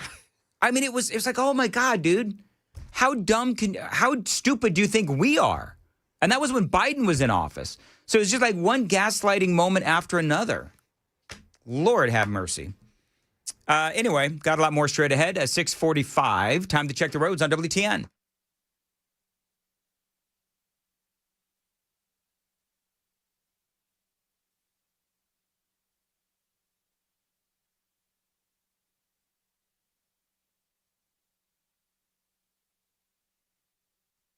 Uh, 6:46. I know, Sam, who just said something in my ear. That's what I was just talking about. He wants social workers and mental health professionals, Mamdani, to go to crime scenes and not actual police officers. It is insane. Well, and he thinks that they're going to prevent them from becoming crime scenes. That's the liberal ideology would teach you that it's a community-based solution, that only members of the community truly understand what's happening outside their front door, and they need to respond to things. And in this instance, he's got the support of obviously all the Muslims in New York. They are going to end up being the ones who are these community patrolmen, however you want to phrase it, and we'll slowly see a soft Sharia law, an unspoken Sharia law be enacted. Oh, yeah. Well, remember, and I've got to find that audio, but there was a moment where he was talking about, he was asked about Sharia law, and it was almost like he wouldn't even acknowledge that he knows what Sharia law, which obviously was a big lie. So, as I said, if you're just joining us, I am of the opinion that New York, I'm not out here, oh, woe is me as far as the Republicans go. Virginia, California, New Jersey, and New York, last night's elections, they had the collective brain trust to vote for Kamala Harris. So this is not a surprise to me. I'm not in mourning this morning, folks. I'm not in mourning. I'm not going to mourn. I think that there is a lot to, number one, look forward to, because, and just like I said, I want you to, folks, if you've been listening to me a long time, you know what I said after Joe Biden won the presidency, that Democrats are going to do what Democrats are going to do. And when they do, the American people will be horrified. Now, I'm going to be honest with you. Even I didn't know how bad it would get with the open borders. And Joe, I never in a million years would have thought, and I don't know why, but I never in a million years thought they would actually literally just open up the border, and then lie about it. Yeah, and here's a cell phone. Here's your court date. And you don't have to show up, and we won't come find you if you don't. We'll see in 6 years. Yeah. Here's a cell phone. Here's clothes. Here's a cash, a card full of cash. Here's a place to stay. Here's free food. I mean, that's what happened. Yep. During the Biden administration, people were horrified. So what we're going to see in New York, how long, was it 4 years, a mayoral term in New York? Is it 4 years?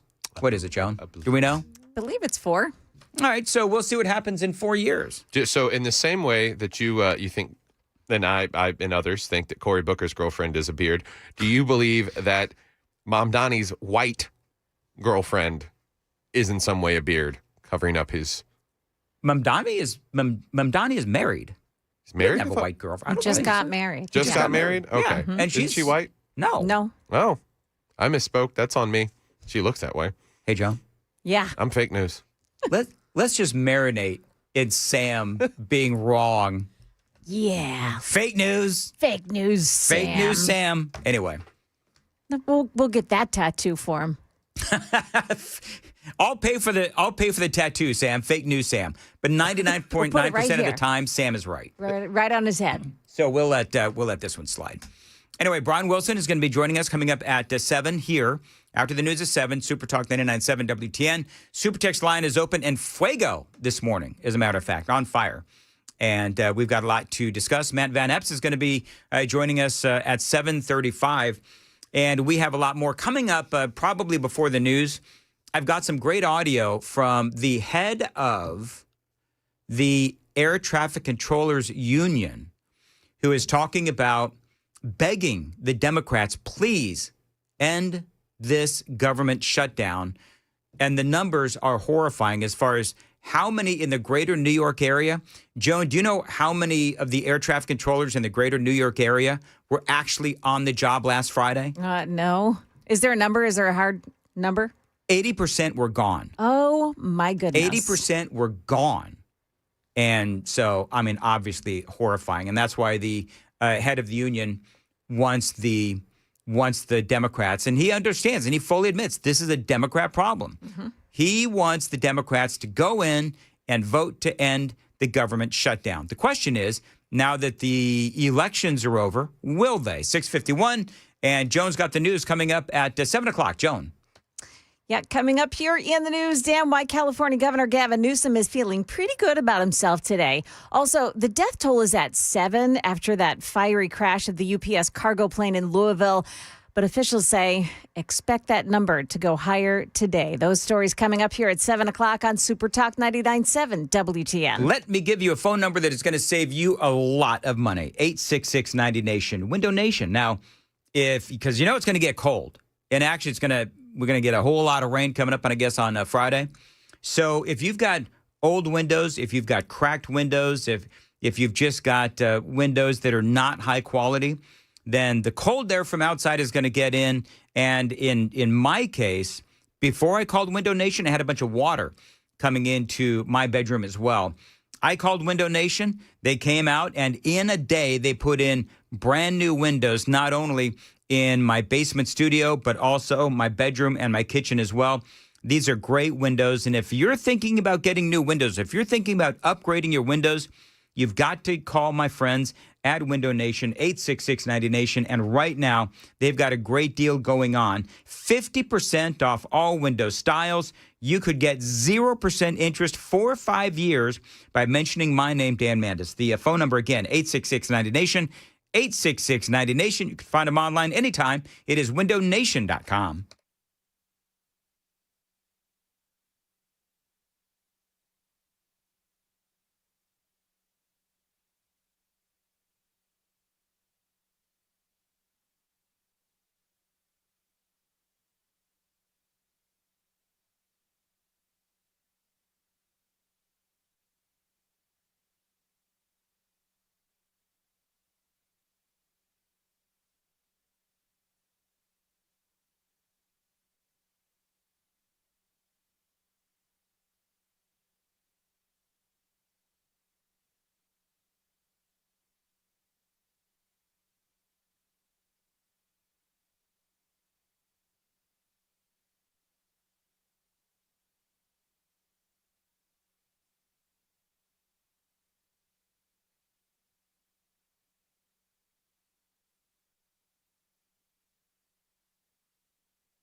6:57, Nashville's Morning News on Super Talk 99.7 WTN, 615-737-9986, 615-737-WWTN. Brian Wilson, I just heard him in, as we like to say in the radio business, Brian Wilson is in queue and waiting to get his opinions on what happened last night in Virginia, California, New Jersey, and New York as well. I thought New Jersey? What's that? New Jersey? New Jersey. Slipped it in there. Well, you know, Joan, whenever Philly Joan comes out, she'll come out with like a whole Jersey thing going on. Yo, what you talking about? That's exactly right. That's when I got to make sure that my tires aren't slashed. Right. When, when I go out to my car. Sometimes I slip away and you don't even know that I'm not here. It's because I'm down in the parking lot. Yeah, you think you... Slashing tires. Slashing tires. Yeah. Tire slashing Joan. Sounds more like she's letting out just the appropriate amount of air to make them rub the wrong way. Sure. Hey, can I play a piece of audio real quick? Just real quick. It's your show, Dan. You can do whatever you want. Yeah, I know. Sometimes I got to remind myself of that. Right. This is one of the big quotes from last night with Mamdani. Listen. Donald Trump, since I know you're watching, I have 4 words for you. Turn the volume up. Why is that? Can somebody explain to me, maybe somebody can explain to me why that is such an applause point? Like, What does it mean? It's because the TDS in New York is so severe, the Trump derangement syndrome, that simply trying to mention his name in any negative context draws jeers and cheers from everybody.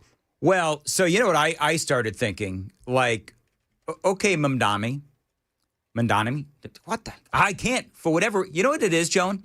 When I try to think about saying his name correctly, I shank it. Yeah. But when he said turn the volume up, do you know what I thought about? Turning the middle finger up. Oh? Like if I was Donald Trump, that's exactly what I would have done. Sure, I got something I'll turn up for you. Here's my middle finger. You know what I mean? Yeah. Mamdani. I think that they could say, like, speak in another language or like a non-language and just say Trump in the middle of it, and everybody would erupt into fanfare. Oh, yeah. That is exactly correct. Which is, and again, and maybe, you know what, maybe Brian has spent far more time in New York than I have. I'm going to ask Brian. Brian, if you're listening, one of the things I'm going to ask you is, why do they hate Donald Trump so bad in New York? He helped build that town. There's a lot of people in that town who have gotten jobs and paid their mortgages and sent their kids to school. And Trump Tower is still very much a thing. While they're building, while Trump was building all of those buildings in New York. So why the hating? Also one of the first on the ground at 9/11, getting his construction workers out to help the firefighters and distribute water and aid. That's exactly right. He was out there. Donald Trump was. All right, it is 7 o'clock. Super Talk 99.7 WTN.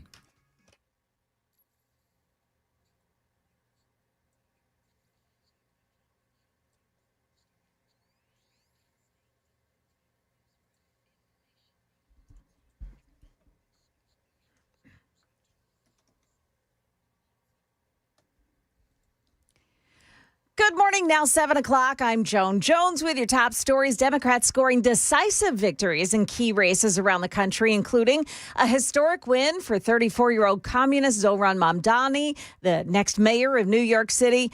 Abigail Spanberger won in Virginia. Jay Jones, who had wished to see his political opponent and his young children murdered, he won the Commonwealth's Attorney General's seat. Democrat Mikey Sherrill is the next governor of New Jersey. And Prop 50 was approved by voters in California. A major change in California that could help Democrats win as many as 5 House seats in the midterm elections. Voters choosing yes on Proposition 50 for a new congressional map, a direct response to redistricting in Texas, which favored Republicans. Now, President Trump is reportedly preparing to sign an executive order targeting states like California that predominantly use mail-in ballots, saying vote-by-mail policies are under legal and criminal review. ABC's Mola, make that Lionel Moisey. The NTSB is going to investigate yesterday's deadly crash of that UPS cargo plane attempting to take off from Louisville Airport on its way to Hawaii. Sources say the 34-year-old plane, on its third flight of the day, experienced an engine problem during takeoff. 7 people confirmed dead overnight, but officials warn that number could rise.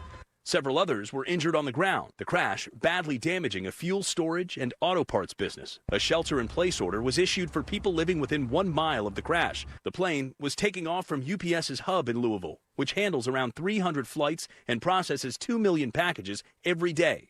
That's ABC's Mola Langi. Now, the jet was loaded with 250,000 pounds of fuel when it crashed into a fuel storage unit. Market numbers brought to you by Beacon Capital Management, online at beaconcm.com. Tuesday's sell-off has sent stocks sliding into midweek. The Dow Jones fell 251 points yesterday, but still closed above 47,000. The Standard & Poor's gave up just over 1%. The NASDAQ composite lost just over 2%. Increasing competition and pricing pressure have Novo Nordisk lowering its growth expectations for its injectable weight loss and diabetes drug Ozempic. Shares in Novo were down 4.5% overnight. In the crowded pizza sector, one of the biggest players is having trouble keeping up. The parent to Pizza Hut says it's mulling its options for the chain of 20,000 restaurants. Domestic sales fell 7% in the first 9 months of 2025. On the drawing board at Apple, a new low-cost laptop that would act like an iPhone. Bloomberg says the company's working on a device powered by an iPhone processor and would come in at well under $1,000. Jim Ryan, ABC News. Stock futures all pointing down with the Dow futures minus 13. NASDAQ futures are down 70. S&P futures, they're minus 12. That's the latest news. Stick around for traffic and weather next. I'm Joan Jones, WTN News. Thank you, Joan. 7:03, Nashville's Morning News on WTN. You know, the other day, I'm at a friend's place. He is really excited to watch football, but his setup was a total mess. You had lagging and buffering and switching between apps trying to find the game. Now, he claimed that he was a big fan, but I felt like he had been fan-fished. Now, if you call yourself a football fan, you've got to have Xfinity. Now, you can get all the best games all in one place. Plus, you can get enhanced 4K, so it feels like you are in the stadium. So next game day, make sure that a big fan isn't a big fail. Call them, 1-800-XFINITY. That's 1-800-XFINITY. Find them online, xfinity.com. or drop into an Xfinity store today. Xfinity, where, of course, the Wi-Fi is booming, 1-800-XFINITY, xfinity.com, or drop into an Xfinity store today. I've been an Xfinity customer for years before I was actually an endorser. Restrictions apply. New residential customers only. Taxes and fees extra and subject to change.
Got a crash still being worked on eastbound 24 in Whites Creek on the left shoulder at Clay Lick Road overpass. Also in Joelton on 24 westbound side past that spot right there at Whites Creek. Another crash in the left lane is blocked off by it. In Bordeaux, Clarksville Pike, northbound, north of Briley Parkway, there is a crash scene as well. Very slow coming in on 24 this morning. Extra heavy around the Laverne area. Traffic every 10 minutes every morning on Super Talk 99.7 WTN.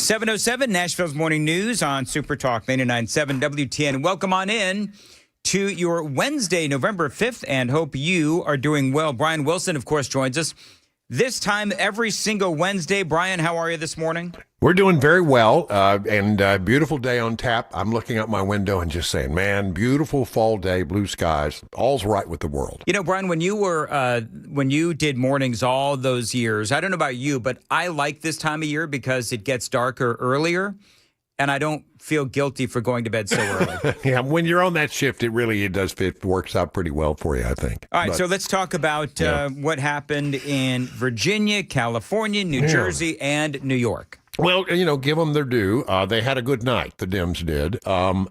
It's not surprising.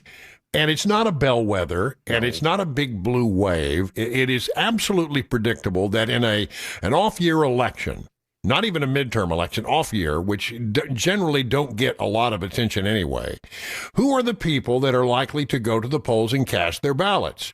People who are angry. I mean, they're motivated by anger. Now, I just think about it. If you're angry about something and you're all riled up and you have a chance to do something about it, chances are you're going to act on that anger. If you're happy with the way things are going, you just sort of don't pay that much attention. It's good. Everything's right. It's good. So the motivated, angry people are the ones who are going to go to the polls in an off-year election, and that's all this really is. The Federalist, I think, got it right. Which voters are reacting? Very motivated, angry, Trump-hating Democrats in very blue states. A good many of them would like to see the president dead. Think about this. 55% of Democrats say they're okay with, political violence. Assassination culture. And assassination, yeah. Yep. So that's the hatred, the level of hatred they have. So, yeah, okay, give them their due. They had a good day. It's completely predictable, and low turnout elections, and although some of these were not really particularly low turnout elections, but traditionally these off-year elections are very low, and the people who dominate them are the people who are angry. And right now, Democrats are angry. And we're sort of just, hey, everything's good. On our side, we think everything's great. So the end result is they're going to crow. They're going to try to make this a bigger deal. They're going to try to claim that it's more than it really is. And I wouldn't do that. And unfortunately, I think the side thing to this is that they're going to be a little harder now to come off of this whole government shutdown thing. They're going to feel vindicated. And so it may be a while before we see the government reopen. So let's talk real quick. Earlier I was talking about how Virginia, California, New Jersey, New York, they all voted for Trump. And so I think these are the states, some of the few, actually, that voted for Kamala Harris. Why did that happen? And again, I'll just go back to the same thing I just talked about with the Democrats. The Democrats now are angry. We were angry in the last election, and we did something about it. When you're angry, you're motivated, and we were angry at the way things were deteriorating. Look, here's the thing. I don't know about Cheryl in New Jersey and Spanberger in Virginia, but everybody's going to be watching Zoran Mondani, and we're going to be looking at him very closely. And at the end of the day, I don't think the man is up to the task of governing a city that basically is 1/10 of the American economy. One of the things when we talk about Mamdani, a lot of people saying they're going to leave New York. They're going to come to places like Daily Mail had a story that Tennessee is one of those places that New Yorkers will be fleeing. And that's, again, part of it. I mean, what happens is when you get divided like this, people who are angry about the situation in New York City today, are they going to stick it out and fight it? No, they're just going to leave. Well, that's the question. Do you believe and then you become more blue. It becomes a more blue state. Well, yeah, illegal aliens will be flocking to New York, no doubt. 48%. I saw the stunning statistic about New York City. One of the boroughs, I think it was on Fox, they were pointing out, the makeup, the demographics of the different 5 boroughs. Some of these boroughs, nearly 50% of the people who live there are foreigners. Yeah. Yeah, they don't understand that the sin of voting in a communist. And well, so you're going to vote for people will. It's not surprising that angry blue voters in blue states who have been promised a bunch of free stuff are going to vote for Democrats. It's just not shocking. It should be very predictable. But I have a feeling that it will wear very thin, especially in New York City, because I don't think that guy's up to the task of running a city the size of New York. Well, he's never had a job, really. Yeah, but this is his first real job. Isn't that something? Exactly. And I guess, part of my commentary this morning is just, kind of like you. I'm not worried about this. Virginia, California, New Jersey, and New York, they all voted for Kamala Harris. And the other thing is that Mamdani, I got to get this it's right. hard. I do the same thing. Yeah. I keep want to call him Mamdani. Yeah, yes. But here's the question, though, is that what's going to happen if New York just absolutely circles the drain, goes down the drain? I mean, I'm popping the popcorn, Brian. I want to see the social workers arriving at crime scenes. I don't wish ill on people. Well, no. I'm generally trying to do that. But, I mean, I don't think it's going to go very well. And I think he'll wear very thin very quickly. And by the time we get to the midterm elections, a lot of the was going to be the arguments that the right is going to make, I think, will be very effective. And they will stick with people because they'll say, look, do you want the rest of the country to be the nightmare that is New York City? Well, okay, then knock yourself out. We can't do anything about it. But I don't think that's going to, I think it's going to really backfire on Democrats. And as much as I hate what the city of New York is going through and what we'll be going through, I think in the grand scheme of things, it's going to play well for Republicans by the time we get to the midterm. That's exactly right. I mean, look, we all know what a train wreck Joe Biden was, and look what happened 4 years later. Donald Trump, came into office winning all of those battleground states, winning the popular vote as well. And the reason I believe that happened is, number one, Donald Trump is really good. But number two, Joe Biden and the Democrats were really bad. This is going to be a continuation of that. So, and do you see anybody in the Democrat Party rising that we say, well, you got to watch that guy, you got to watch that person? Not a one. You just don't see it. They don't have a bench. We have an incredible bench, and they have nothing. We have better candidates, and their candidates, can't put a sentence together. Witness Kamala Harris. Oh yes, no, you're right. Okay, coming up, Brian Wilson joining us. We are going to talk about the government shutdown, and a lot of people saying now that the elections are over from last night, the Democrats will come to the table. Going to get Brian's opinion on that. It is 7:15. Time to check the roads on WTN.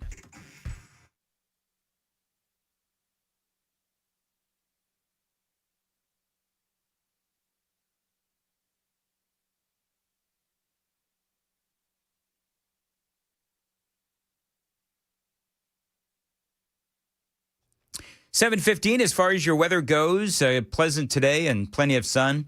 Reaching 72 degrees. Appreciate you listening to Nashville's Morning News. So, Brian, one of the things that folks were saying out there in the commentosphere is that you have a lot of people saying that the reason why the Democrats refuse to work with the Republicans on reopening the government is because the left, actually fearing their base, they were worried that if they reopen the government, that the base would not turn out for these elections that were held yesterday.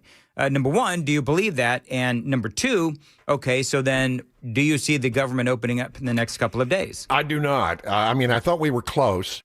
And, when you looked at some of the reporting that's being done there on Capitol Hill, there are Democrats on the left who have decided that they're ready to sort of wind this thing down. But they're going to be motivated now not to do that because they're going to say, we're vindicated. See, the American people are coming our way. Let's just fight on and fight on a little further. And I don't think that they're going to be ready to make nice and to put a nice big bow on this thing and move forward. They're going to make the case that, this is we need to stand up for the people who just supported us in this last little dinky election. So I don't think it's going to get resolved. I could be wrong, but I get the sense that now Democrats are really motivated to sort of hold the line.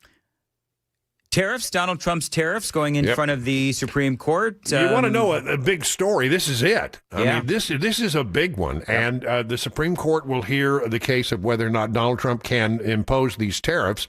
If the High Court, if the Supremes come back and say no, this is beyond the law, it is going to be a huge hit to his effort to rebuild the world economy.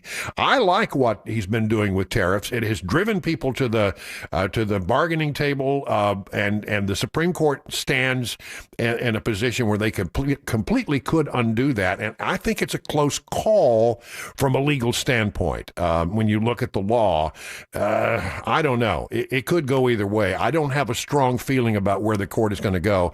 A lot of people will listen to the arguments and say, "Oh, well, we got signs, we got signals, we know where they are." I never buy into that stuff. I think you just have to wait for the ruling.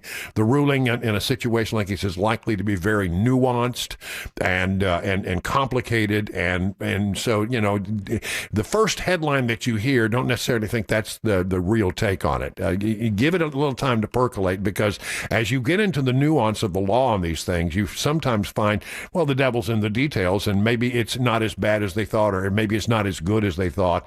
But there's no doubt about it. The tariffs case is huge for the Trump administration. Is it going to come down to Amy Coney Barrett and John Roberts? I think so. Yeah. I think so. I would watch Barrett closely. Yes. And she seems to be the one that's a little weak on issues like this in the past. Okay, let's talk about Dick Cheney. I know that you covered Dick Cheney. And just give me your thoughts on him. When the news broke yesterday that he had passed away, my comment was that, you want to look at the current Republican Party with MAGA and Donald Trump. And it is so different from where the Republican Party was when Dick Cheney was the vice president. Right. To me, the deal breaker was when he went out there and instead of just, sitting peacefully in retirement, he came out and he endorsed Kamala Harris, actually campaigned with Kamala Harris. So, if you don't have anything nice to say, don't say it.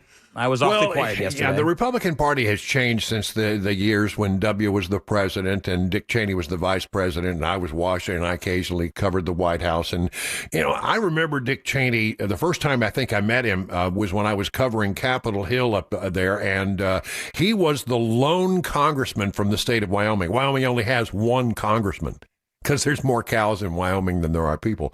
And apparently cows can't vote. That's what I'm told. So anyway, they had Dick Cheney as their congressman. I always thought he was engaging. I thought he was a smart man. We owe him a debt of gratitude for the way he conducted himself and the way they handled things on the 9/11, the day. A lot of people will look back and say, were we really justified in the Second War? And were there weapons of mass destruction? You're going to hear those debates. I think he's fallen out of favor and MAGA world because of his beliefs, and clearly he is what you would have to say a moderate Republican, and always has been. What do you think he was thinking, though? Let me just dive a little bit deeper, because I get what you're saying. What do you think was going through his mind when he decided to campaign with Kamala Harris? And of course, we all know Liz Cheney as well.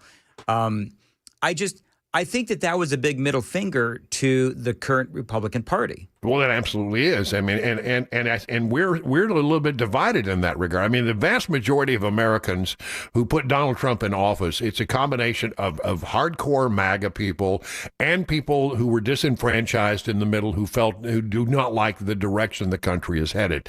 That's the coalition that put Donald Trump in power. It's a little different than the coalition that put Dick Cheney and George W. Bush in power back in the day. All right, 7:21. Brian, we got anything else?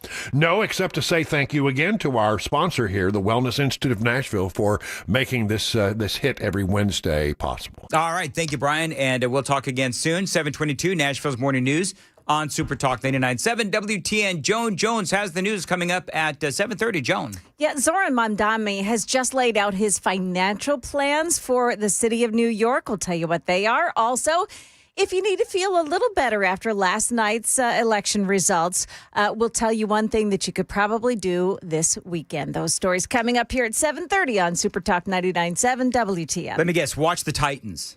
That would be no, don't do that. Because no matter how bad things might be for the Republicans, theoretically, at least we're not the Titans. And at least they don't play Sunday.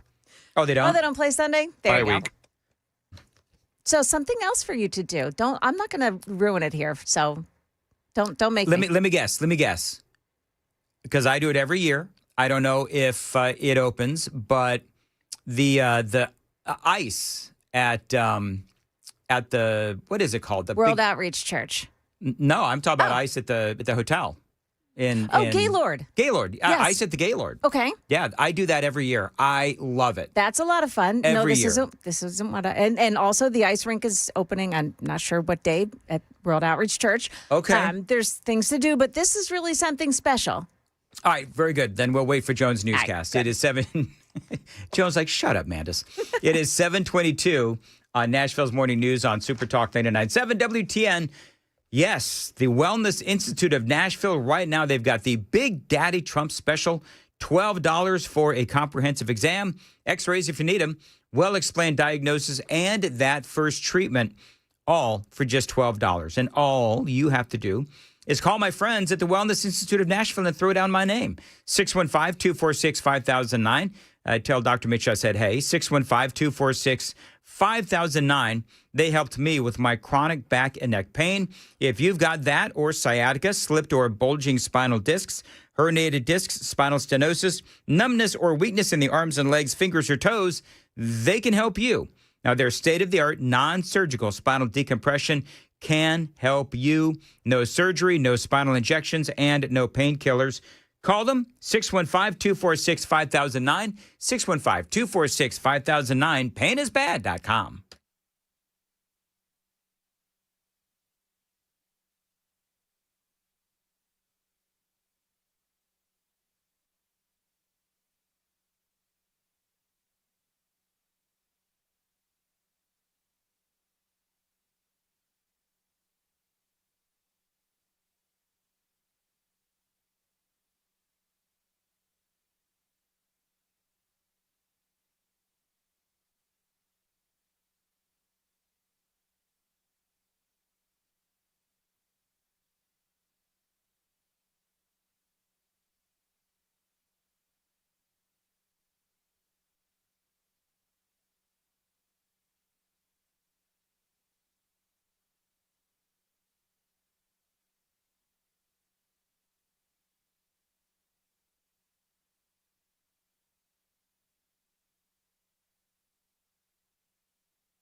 Hey, Joan.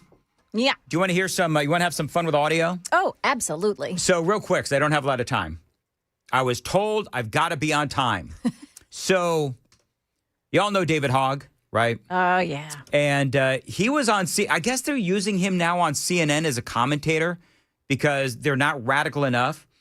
So he's going after Scott Jennings. And he has no real arguments that are based in either fact or rational thinking or logic. So listen to what he does. Listen here. You know, I may have to play this after the news because I've got the spinning thing of death, the spinning circle of death. I hate that. You know, I do too. Do you know what's so funny? I wonder if there's like the equivalent of ED for computers, because that's what we need around here is the equivalent of ED. Anyway, it is 7:30 on Nashville's. You know, Jones, somewhere somebody got that joke. Somewhere, but they were probably in Chicago somewhere. Joan just covers the news. It is, I give up. Right. 7:30 on WTN.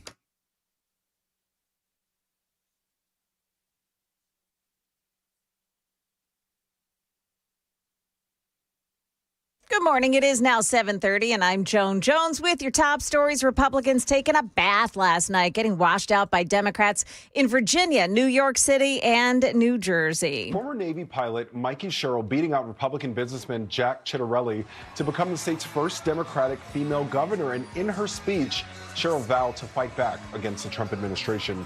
Voters also making their choices for governor as well in the state of Virginia, which is home to hundreds of thousands of government workers.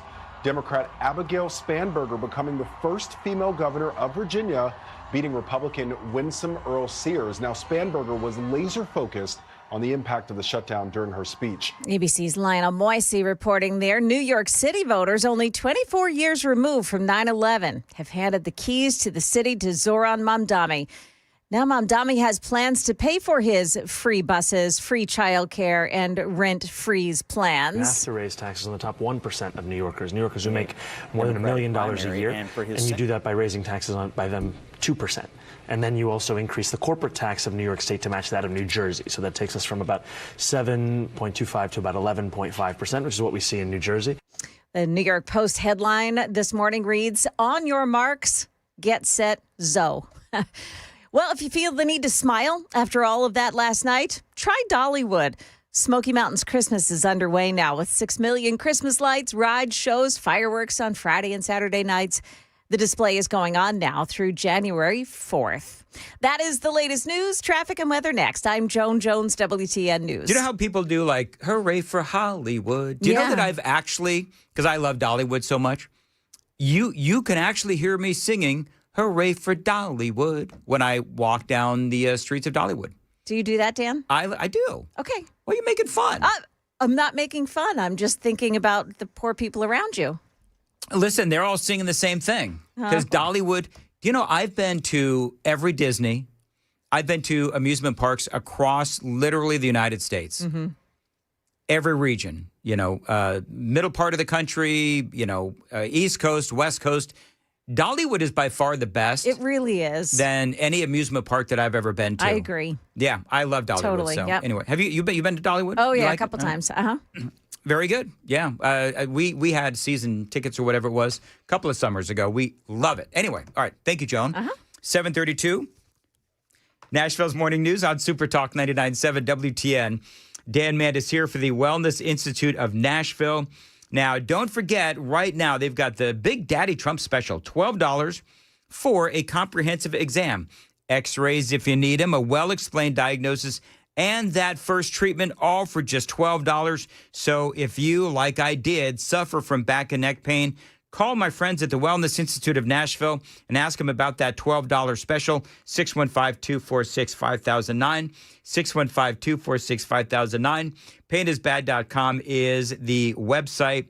So if you've got sciatica, slipped or bulging spinal discs, herniated discs, spinal stenosis, numbness or weakness in the arms and legs, fingers or toes, we can help you. No surgery, no spinal injections, no painkillers. Call them, the Wellness Institute of Nashville, that $12 special. Get you a comprehensive exam, x-rays if you need them, well-explained diagnosis, and that first treatment. 615-246-5009, painisbad.com.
So 24 westbound in Jolton, that's a crash that takes out the left lane. It's at Whites Creek Pike, exit 35, Glen Cliff at Nolansville Pike and McCall Street, a crash there involving some injuries.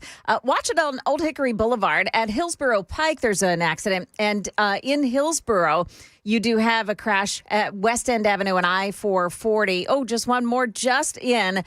Looks like 24 westbound at Old Hickory Boulevard, exit 62.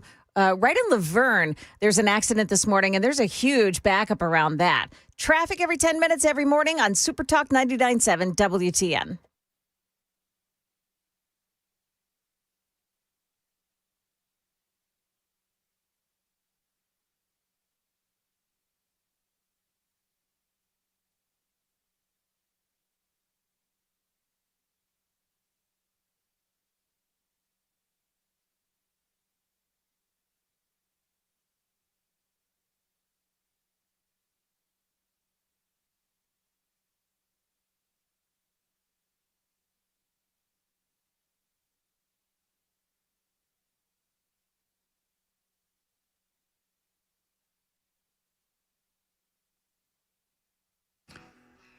.737, Nashville's Morning News on Super Talk 99.7 WTN. Welcome on in, and it is Monday, November 5th.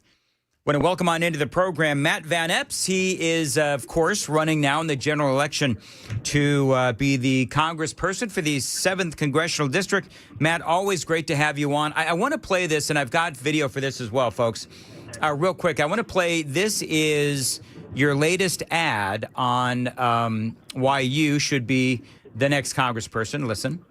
I didn't risk my life for this country just to watch career politicians wreck it.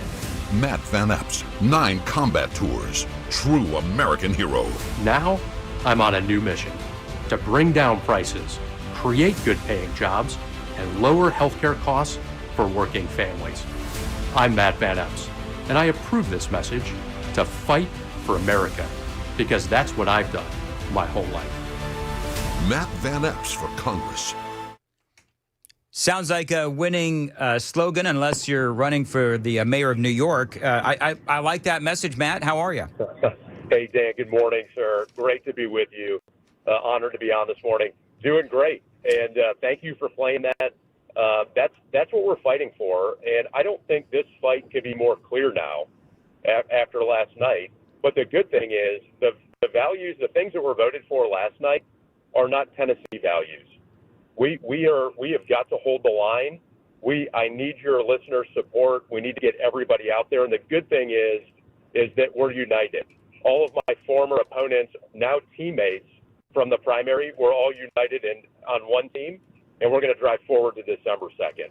Let me ask you that, because I thought that was really great of you. I think you and I spoke about this. I can't remember. I know you were on with Murphy's show, but one of the things that you did that I thought was, number one, really big of you, was you got all of your opponents together, and you had, it was almost like, what was it, a bury the hatchet summit kind of a thing? That's right. Yeah, it was bury the hatchet. So the week after the primary, we reached out to all of the other 10 candidates, and we came together for a happy hour that we planned to be just an hour.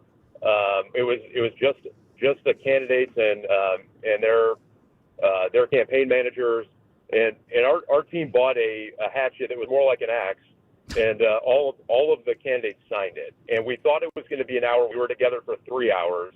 And Dan, since then, I've had a number of talks with those folks. They've reached out to me.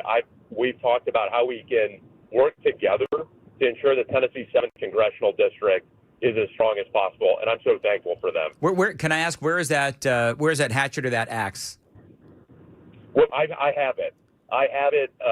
We're deciding whether or not we should bury it in an undisclosed location, or maybe we put it up in the office. Okay, so because you and I have never met, so when I actually, get you to get up early and come into the studio, will you bring the axe? Absolutely. Yeah, absolutely. Would love to do that.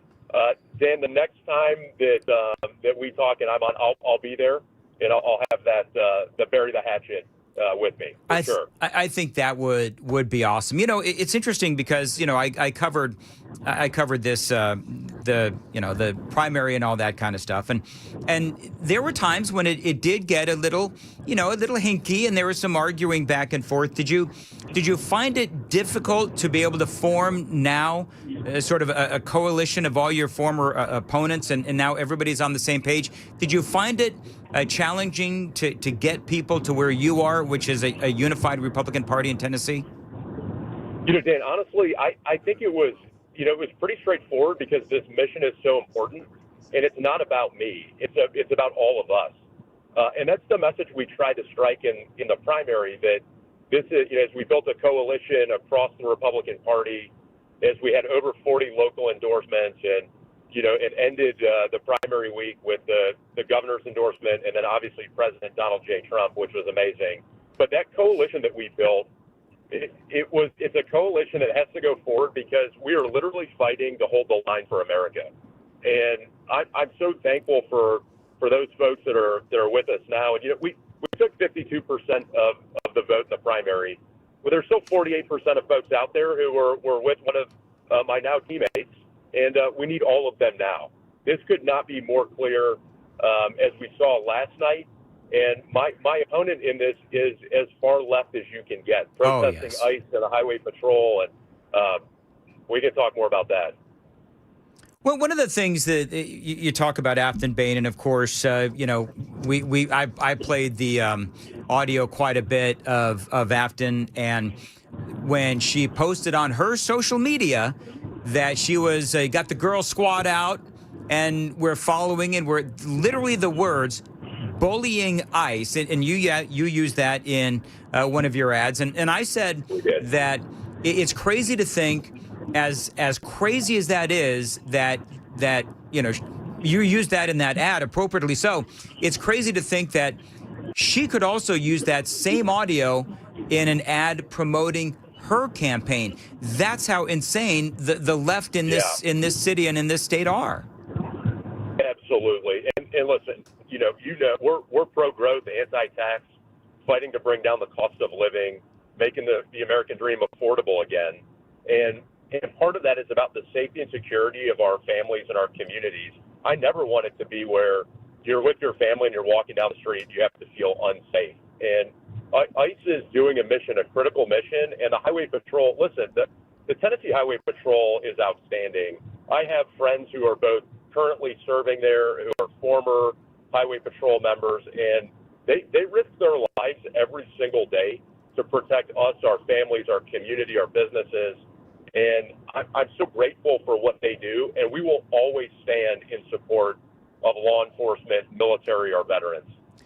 One of the things, and I've been talking about this all morning long, so people have been listening since 5, they know, but Virginia, California, New Jersey, New York, they all voted for Kamala Harris, and that is the mentality of those states. And so I'm not a Danny Downer this morning.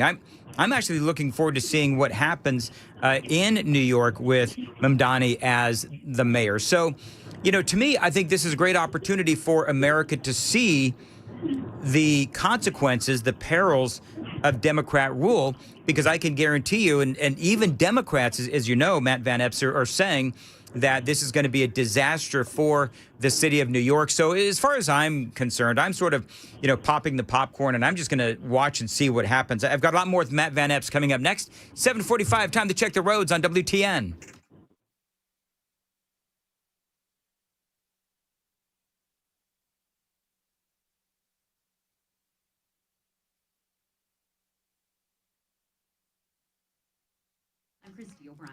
As far as your weather goes, it is going to be a nice day today. Actually, pleasant, plenty of sun as well, reaching 72. Matt Van Epps is joining us on the Newsmaker hotline. Matt, let me ask you. So one of the things that Afton Bain has said, one of many things, of course, is that you are just, you're beholden to Donald Trump and, all of the usual talking points that we see from the left. But, I will say this. Number one is that Donald Trump is incredibly popular in this state. I'm going to let you answer the question, and then I'll throw out my 2 cents on her attacks on you. Yeah, absolutely. Well, I'm so proud of all of the support that we've built across our campaign. I'm so honored to have the endorsement of President Donald Trump. That's amazing. I got to talk to him 3 times over the course of the primary, from the endorsement to the election night win. And America first are the principles and the values that are great for this country, and that's what this race is about. It's about the differentiation between us and standing up for America, for Tennessee values, and what my opponent stands for. I mean, Afton is proudly the AOC of Tennessee. She's been on CNN praising Mamdani, and said that she's running on the same platform as him. And that the contrast there could not be more clear. No, and I will just add my 2 cents to that, where I think that, being somebody who is lockstep with Donald Trump in this state, and generally speaking, that's not a bad thing. Now, as you travel around the 7th, what are people talking about? What are people concerned about here in the state of Tennessee? Absolutely. One of the things that we're hearing a lot about, and we've met with business leaders, chambers of commerce, we've met with Farm Bureau. Just last week, I met with 40 farmers, and we're focused on affordability, making the American dream affordable, bringing down costs, bringing down electric costs, grocery costs, healthcare costs, housing costs, and that's what we're going to do. We're taking that pro-growth, anti-tax message forward, cutting red tape so that we can grow businesses in our economy and support families and farmers, and that's so important. I think a note on the meeting with the farmers, which was just I'm so grateful for, and we'll always stand up and fight for our farmers. But row crop farmers have been struggling, and the president's deal that he made last week to open markets for soybeans is a great step. Is an important step in a direction to support farmers, and there's more to do there as well. One of the things, and I'm reading I'm reading this about this. Apparently, there's a billboard out there. A billboard attacking Matt Van Epps has appeared on I-40, portraying a black and white photo of Van Epps on a red playground. A vote for Matt Van Epps. Health insurance costs double. Vote no on Van Epps December 2nd. So this was, of course, apparently paid for by some, I guess it's an out-of-town PAC, whatever it is. But, I mean, I'm going to let you respond to that, so you go right on ahead. I mean, it's obviously a talking point. Yeah, absolutely. And we're going to fight, and we are fighting to bring down the cost of health care. And I think there's a couple of examples. One is that when the free market is able to thrive, we see what happened in Clarksville with 2 new hospitals going in. It was a market-based decision that's going to be great for consumers. Additional access, that competition is going to drive down costs. It's going to improve care. That's a great step. Additionally, we've been talking a lot about full price transparency in healthcare and how important that is. I've met with several hospital systems now, and we're looking at and thinking about talking about solutions and partnering. And I think that part's so important. It's what we bring. My background in special operations, small business, a state government leader, still serving in the National Guard. It's about building teams and coalitions to actually get things done and move the ball down the field. And that's what we intend to do from day one. Absolutely. And I think that early voting, by the way, folks, begins November 12th. It ends November 26th. And the actual voting day of Tuesday, December 2nd. But are you encouraging folks, Matt Van Epps, are you encouraging folks to come out and vote early? Oh, yes, please. Please get out November, day after Veterans Day through the day before Thanksgiving, as you said, the 12th through the 26th. We need everyone to get out. And Dan, I cannot underscore this enough, that this election is about turnout. We have to get out and vote. I need everyone out there. I need you to join our team. Website's mattfortn.com, mattfortn.com to sign up as a volunteer. And I ask for your listener support. We need it. And together, we're going to get this thing done. All right, Matt Van Epps. And I got to tell you, this is a critical election, and looking forward to speaking to and meeting you soon. Matt, and again, I want you to bring in the hatchet. Thank you very much. All right, it is 7:51 on Nashville's Morning News. Don't forget, that is mattfortn.com. Early voting, November 12th to the 26th. Make sure you get out and vote, and the actual voting day, Tuesday, December 2nd. And Joan's got the news coming up at 8. Joan. Yeah, the who's who of who's at the breakfast with President Trump this morning, coming up at 8 o'clock on Super Talk 99.7 WTN.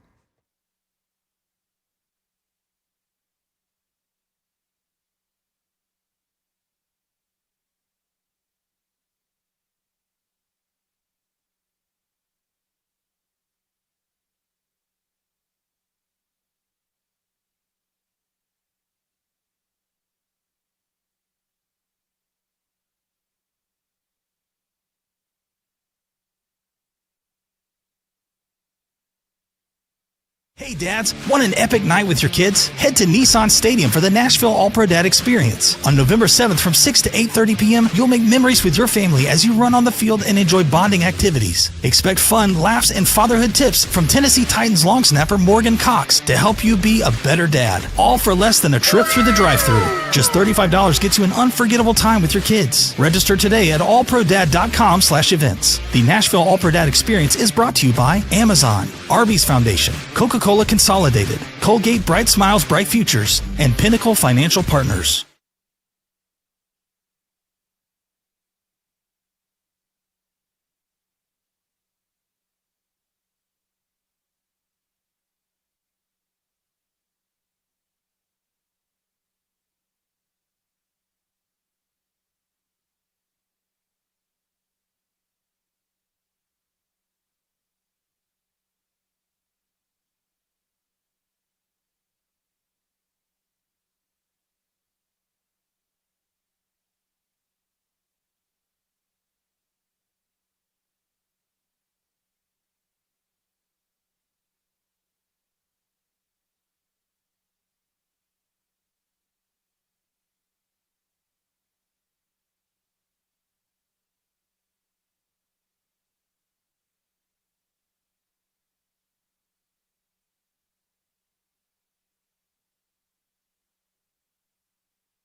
7:55, Nashville's Morning News on Super Talk 99.7. Somebody's totally calling me out, Joan, and I deserve this. What is it? 75-46. No offense, Dan, but you're a little too Sean Hannity-esque. Now, can I just tell you that I take a little bit of Sean Hannity's success? How about you? I have no problem being Sean. I wish I was Sean Hannity. Don't you wish you had Sean Hannity's hair? Man, he's got nice hair. Can I just be honest about Sean Hannity's hair? Yeah. Sean Hannity's hair looks like Gavin Newsom's hair. It looks like it's actually like some sort of a plastic helmet. I've always said Sean Hannity has like helmet hair. Yeah, he does. And I'm not criticizing he has Sean Ken Hannity. doll hair. Yes. Yeah. He and Gavin Newsom. Well, something's happened. I don't know what it is. Over the last, I don't know, maybe 3, 4, 5 years, maybe 10, I don't know. I have not had hair in 10 years. So I don't know what the heck I'm talking about. But have you noticed that like gel has come back in a big way? Oh, yeah. Like I noticed watching Fox News. You had, at one point, you had like Pete Hegseth and all of these other dudes.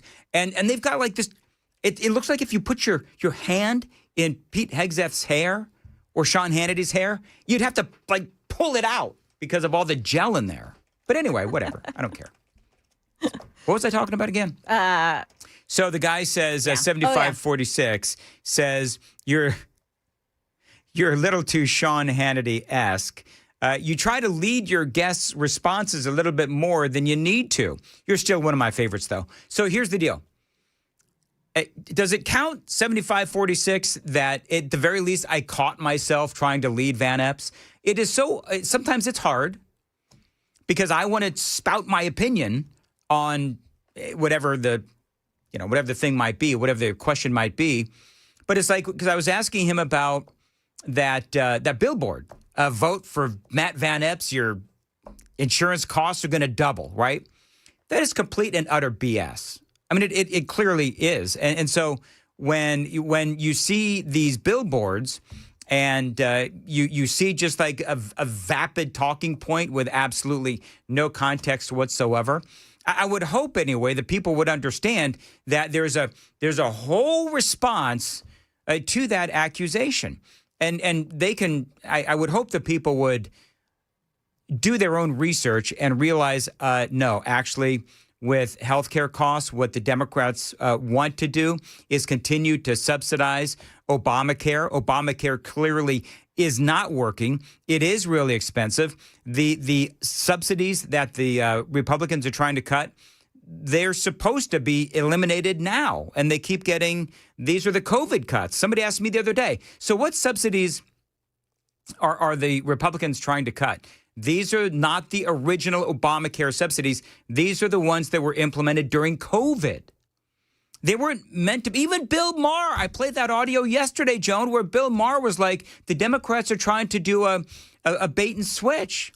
Where it's like the Democrats voted that these subsidies for Obamacare that were implemented during COVID were set to sunset. They were supposed to be cut. And the Democrats want to keep these as permanent subsidies. I got an idea, Democrats. Why don't you fix Obamacare that your Lord and Savior, Barack Obama, forced when he was in office? I don't see why I have a hard time asking just like straight up questions. Yeah. Because it's really difficult for me to.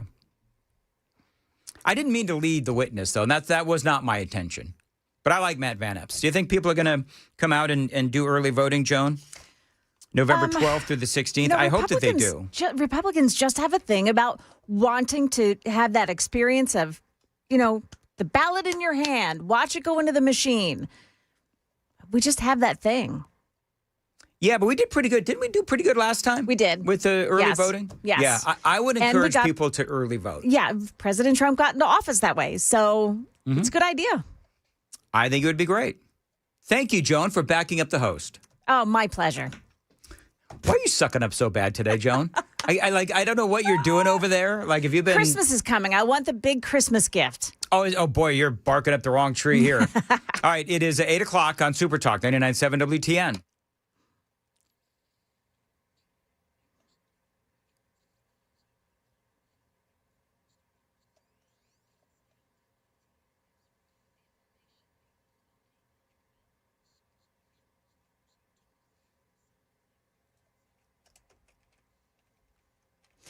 Good morning, 8 o'clock. I'm Joan Jones with your top stories. The government shutdown enters a new record today. It's 36 days. And this morning, President Trump is hosting a breakfast with Republican senators, and he's using that gathering to call on senators to end the filibuster. It's time. It's time. If I thought they weren't going to approve, I'd sort of be with you. It'd be fine. I'd be neutral to with you. But knowing that they're going to pass it as soon as they get any semblance of control, they'll pass it first thing, then it's like we have to do it first. Yeah, the breakfast is underway now. Now, I've seen some photos online. Senator Marsha Blackburn is there. So is Rand Paul. He's been voting against the CR with Democrats throughout the shutdown. Meantime, in Tennessee, Governor Bill Lee has announced a $5 million emergency fund for food banks across Tennessee as demand increases at food pantries across the state. Also, the state's new website to help people receive LIHEAP, or help on their heating bills, is up and running again after it crashed on Monday. It was the first day of operation. The Tennessee Housing Development Agency says you can apply now at thda.smartsimple.us. Yeah, that's a lot. I'll attach a link to my X account. Find me there. Joan Jones, WTN. There's some help on the way for Tennessee food banks. We did that. 121,000 households across Middle Tennessee and West Tennessee rely on those SNAP benefits, and they've already been partially restored. There's more concern this morning about electric vehicles that erupt into flames. Tens of thousands of Jeep vehicles are being recalled. Parent company Stellantis says it has to do with potential battery failure in certain plug-in hybrid models, which can spark fires. Already 19 fires have been reported. Jeep says if you own one of these, park it outside and park it away from the house and other vehicles. And a bizarre story here. NFL great Tom Brady has just revealed that his new puppy, Junie, is a clone of his beloved dog, Lua, who died a couple of years ago. NBC reporting on this said he did it through the company that he's a big investor in. It's called Colossal Biosciences. You may remember Colossal is the company behind de-extinction efforts focused on bringing back the woolly mammoth, dodo bird, and Tasmanian tiger. Earlier this year, the company announced it genetically engineered a trio of wolves resembling the long-extinct dire wolf, made famous in Game of Thrones. There are no dire wolves south of the wall. Now there are 5. Yeah, so if you'd like to clone your dog too, and Dan, maybe you'd like to clone Bandit. I know how much you love him. All you need is a blood draw from your dog and $50,000. I can promise you, for a number of different reasons, Bandit will not be cloned. If I could clone Bandit without all the hair, yeah, and without all the peeing on the floor when it storms, I'd be fine. Sure. I have a suggestion. Yeah, what's that? Go to the shelter and get a new dog. How about no? I don't need any more dogs. This is the end of the line. Once Bandit crosses over that rainbow bridge, there will be no more animals for yours truly. You sound like my husband. Yeah, he's a smart man. Yeah. That is the latest news. Traffic and weather next. I'm Joan Jones, WTN News. Dan Mandis here for my friends at Stoltz Co. Now, listen, this is a great Tennessee company. They do continue to grow and expand. You know, at Stoltz Co., they build those pole barns, and that these pole barns can serve as a garage, an event space, an equestrian building, even barn dominiums. You can live in these pole barns, and these days barn dominiums, they are new and they are improved. Now, Stoltz Co. is offering you turnkey options. Now, that means that they handle the design, the construction, and yes, the amazing finishing touches as well. You turn the key and you are home with my friends at Stoltz Co. And right now, they also offer storm shelters to keep you and your family safe. Now, your new pole barn from Stoltz Co. can be used for anything. So if you have some land that needs a building for whatever you want, call my friends at Stoltz Co. 615-622-5992, 615-622-5992. You can also find them on Instagram and Facebook to see examples of their incredible work around Middle Tennessee. STOLTZCO, stoltzco.com.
Okay, heads up for some traffic delays this morning on 24, the westbound side in Joelton past Whites Creek Pike. There is an accident this morning at exit 35 there. There was an accident 24 westbound in the Laverne area.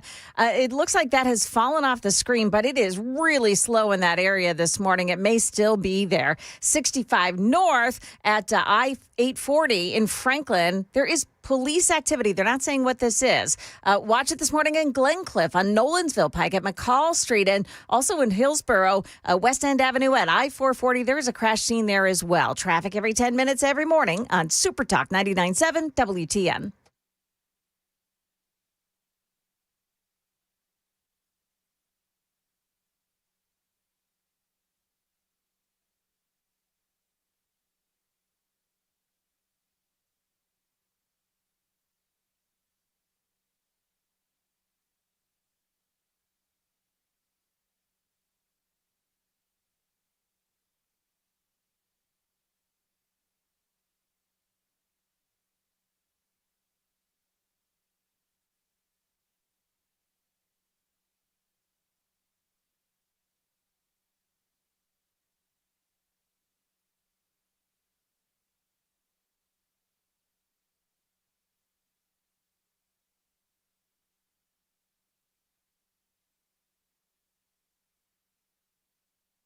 We talk news.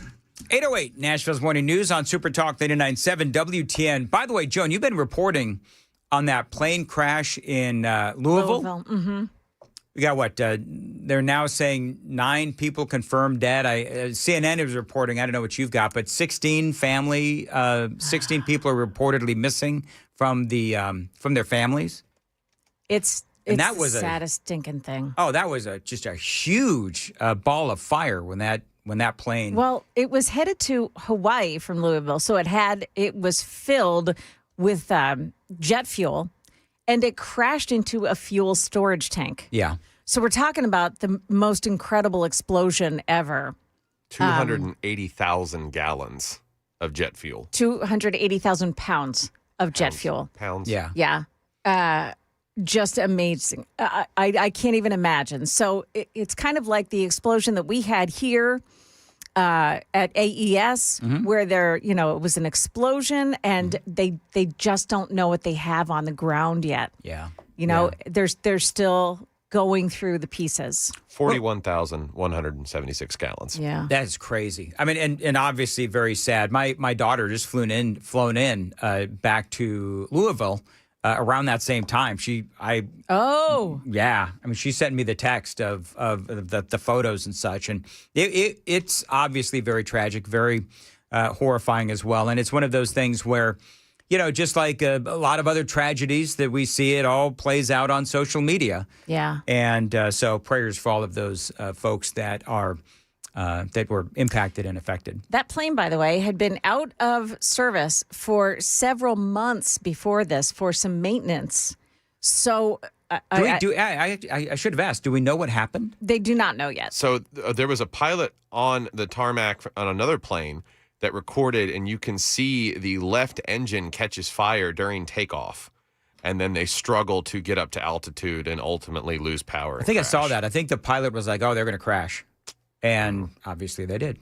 So, yeah, Louisville is the hub for UPS. So they've got cargo planes heading in and out of that facility. Okay. Many, many times a day. The whole country operates out of that Louisville hub. All right. Well, keep us updated on the investigation, because I know that there's a lot to figure out. By the way, I do have this audio of, just real quick, and I've got some video here as well, of David Hogg. Right, David Hogg, who CNN, apparently now David Hogg is the go-to. Is this really how far CNN has fallen? I think part of what CNN is trying to do is David Hogg, right? I don't even know how old he is now. Look up, Sam, could you? How old is David Hogg? So you know that David Hogg, he was at school during it was the Parkland mass shooting, if I'm not mistaken. And so he, of course, became very outspoken, very anti-gun, very, just rabid anti-Trumper, rabid anti-gun. And I'm not entirely certain, though, he has also become sort of the antagonist for the mainstream Democrats. You know what I mean? Like he took on James Carville and some of these other, sort of, again, more mainstream Democrats. And so he is an equal opportunity offender. He'll go after the Democrats just like he'll go after the Republicans. And, but, I think if this is going to be his brand, okay, that's fine. But I would recommend, and how old is David Hogg? Did you look it up? 25. So David Hogg is now 25 years old. And for Hogg, the rap on him was that he was just in it for the notoriety. He, remember after the shooting, he was all over the place. And the most dangerous place to be was between David Hogg and a camera, right? Camera Hogg is actually what people on the right started calling him. So now he's right where he wants to be, right? He's in this panel. He's on this panel on CNN. They've got a total of 6 people there. And it's basically Scott Jennings versus, 5 Democrats. And David Hogg is on the panel. And I want you to listen to his level of debate when it comes to Scott Jennings. He's probably going to win. I mean, it's a Democrat town, and they're going to elect a socialist to run the financial capital of the world. I mean, you gave him $300,000. That's interesting. That's probably the only 300 non-Islamo Marxist grand that he got. I saw Linda Stossar today bragging about all the money that's coming from all over the world. And so for their elections in New York. Look. And honestly, I think part of the reason he's so powerful is because people are tired of being lectured by men with Rolexes on CNN about affordability in this country. That's the real reason he is resonating right now. So he's criticizing Scott Jennings for wearing a Rolex. What a clown. On CNN. He said he gave $300,000 to Zoran's campaign at 25 years old, and he's going to complain to Scott Jennings about people's wealth. I didn't catch that part of the conversation. I don't know if it was him. Maybe it was his PAC that gave $300,000 to Mamdani's campaign. Him. Yeah, let me listen real quick. He's probably going to win. I mean, it's a Democrat town, and they're going to elect a socialist to run the financial capital of the world. I mean, you gave him $300,000. That's interesting. That's probably the only $300,000. All right, so Jennings did say you gave him $300,000. He runs a Leaders We Deserve. That's the name of the PAC. Yes, that's the name of his PAC. Leaders We Deserve. So, I wonder if old David Hogg, I wonder if he still lives in Florida or if he has moved now to the communist Marxist utopia that is now New York on this Wednesday morning. We'll have to wait and see what happens. But the thing is, though, really, is that what you're going to do? I would say to David Hogg, you're going to go after Scott Jennings for wearing a Rolex. I mean, that's just number one. It's silly because, okay, so what you're doing is you're criticizing a man for buying a watch. And who cares if it's an expensive watch? And Rolexes, by the way, are really nice. Well, and his whole point is moot when he goes, they're tired of being lectured about. Mamdani's family is loaded. His mother is a millionaire film director. His father's a tenured professor. Your argument completely blows up in your face. And Scott Jennings has had many jobs over his lifetime. Mamdani, again, not to belabor the point, dude's first job is going to be the mayor of New York. Do you remember how funny it was? We were talking about, I forget who it was, but somebody walked around the streets of New York with Mamdani's resume, and nobody would hire him because they didn't have any experience at anything. Yeah. Failed rapper and assemblyman for New York. His greatest achievement in that time was having the lowest attendance turnout for the assembly in his area and giving themselves the biggest raises in the country. 8:15, time to check the roads on WTN.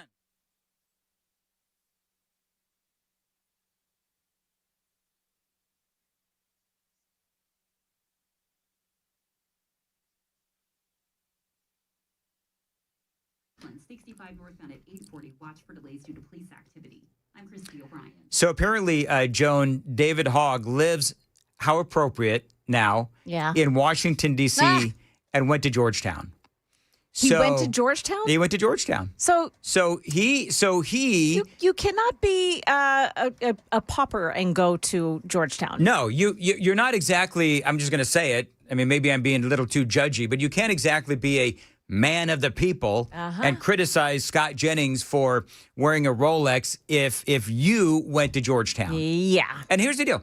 I don't belabor somebody, like I don't criticize somebody for going to Georgetown. If that's what you want to do, that's what you want to do. But don't criticize somebody else for wearing a Rolex when all Scott Jennings is doing is wearing a Rolex. Dude, you went to Georgetown. And going to Georgetown is a heck of a lot more expensive than buying a Rolex. And by the way, some of these Rolexes, if you go to Brentwood Jewelry, you can get those like really cheap if they're used. I'm just saying. In fact, Georgetown might be more expensive than the Rolex on Scott Jennings' hand. Just for 1 year's tuition. Yes. $65,000. $65,000. Who does? Well, David Hogg. Your middle range Rolex might be 20 grand, I think. I'm not sure. I don't have. Is that what it is? I know I've never been a big fan of Rolexes, but I mean, you could get them used. All I'm saying is that David Hogg criticizing Scott Jennings for wearing a Rolex, given his background and where he went to school, it's just, I mean, it's very hypocritical. Oh, look, the Democrats are being hypocritical. Unbelievably so. Apparently, the entry-level ones start out at just under 10 grand. Rolexes? Yeah. You ever owned a Rolex? I had a great uncle that had one. I got to wear it one They time. have knockoffs, too. They got knockoff Rolexes. Joan, you ever Nope. had a Rolex? No, okay. I never have either, just so we're clear.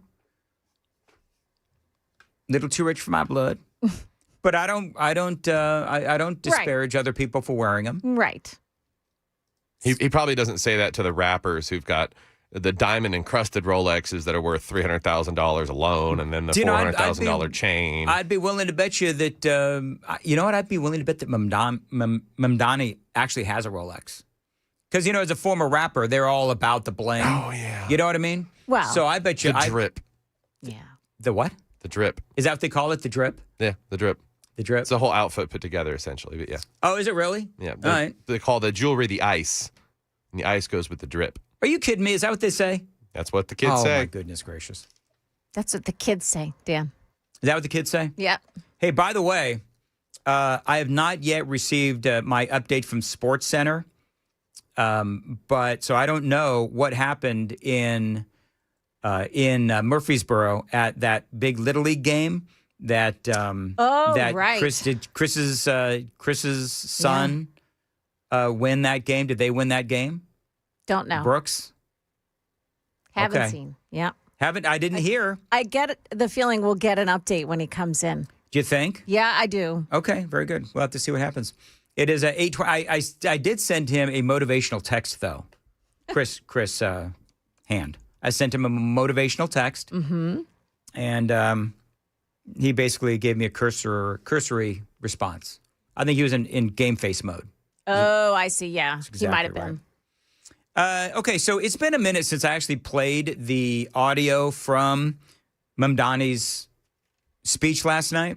So, and I know that people are just getting in their car and all that kind of stuff. So I'm gonna replay some of Mamdani's greatest hits coming up next. It is 8:20 on Nashville's Morning News on Super Talk 99.7, and Joan's got the news at 8:30. Joan. Yeah, a little bit of an update here on what happened in Louisville and what's going on the ground there after the UPS plane that crashed yesterday. We'll have that for you coming up at 8:30 on Super Talk 99.7 WTN.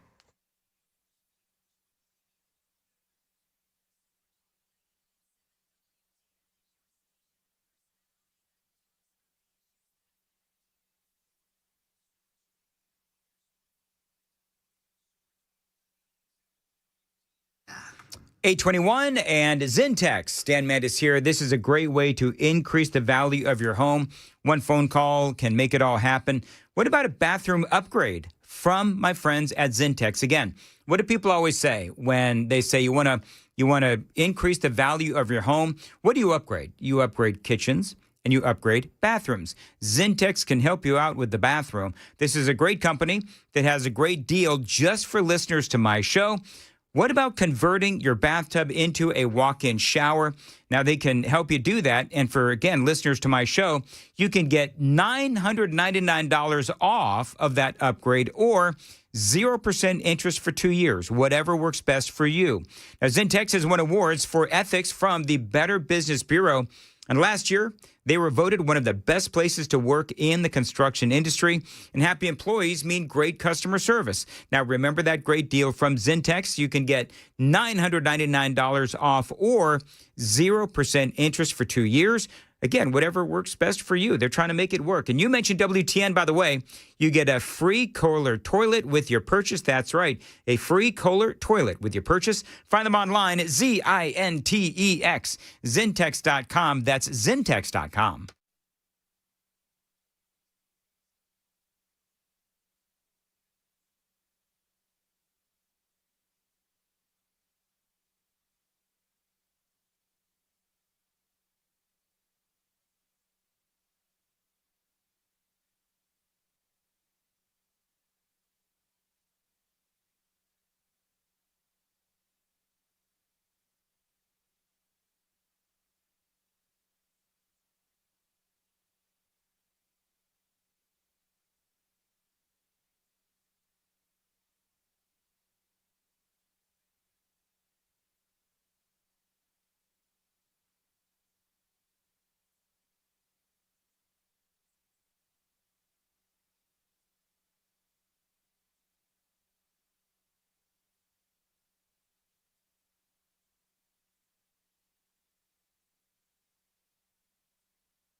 Dan Mandis here for Loan Pronto. Listen, what if you could pull up to $500,000 in cash out of your home and drop your mortgage rate to 4.99% APR? Dan Mandis here, and Loan Pronto, they can help you right now at Loan Pronto. They've got the lowest rates in 3 years. Now, with Loan Pronto's Rapid Equity Loan, you can get your cash in as little as 3 days, pay off those high-interest credit cards, and even skip your next 2 house payments. That's right, with Loan Pronto. Now, one client just got $300,000 approved in under 24 hours, paid off their debt, paid off a couple of car loans, and saved $2,100 every single month. One call, life changed. Now, there's no wait, no hard credit pull up front. You probably won't even need an appraisal. Just fast, easy cash from your home's equity, courtesy of Loan Pronto. Now, right now, rates are at an all-time low. You act right now, 615-499-5780. See how much cash you can get today. Find them online. It is loanpronto.com, 615-499-5780. And again, see how much cash you can get today. Loan Pronto, equal housing lender, NMLS 166-1781 on approved credit. Visit nmlsconsumeraccess.org.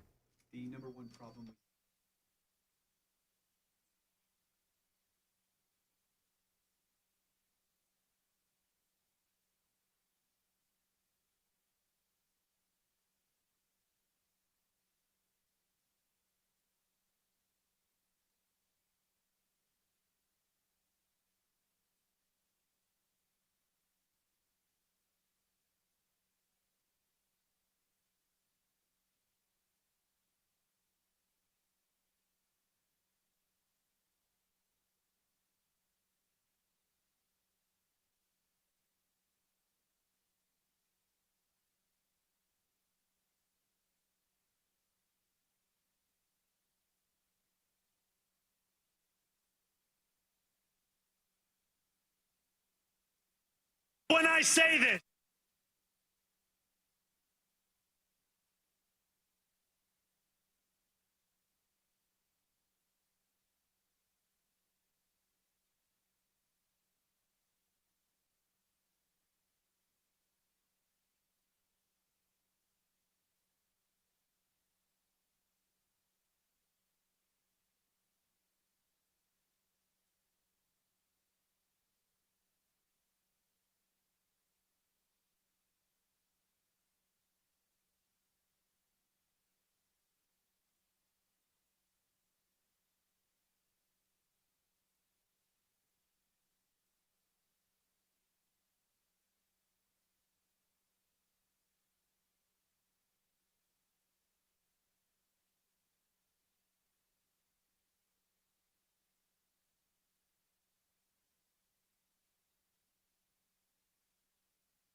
827. Nashville's Morning News on Super Talk 99.7 WTN. 4731 says this. First-time texter, by the way. Always love those first-time texters. 4731 says David Hogg is 100% correct. We are tired about these political elites talking to us about affordability as if they are one of us out here working every day for a living. Democrats and Republicans are both guilty.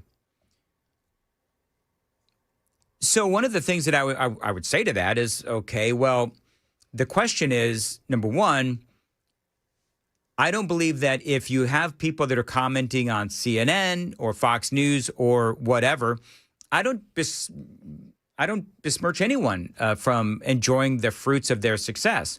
That doesn't mean that Scott Jennings, who apparently is wearing a Rolex, that doesn't mean that he didn't work hard through the years to get that. You know what I mean? I don't know if Scott Jennings was, born with I'm going to air quote this, a silver spoon in his mouth. I don't know if he was or not.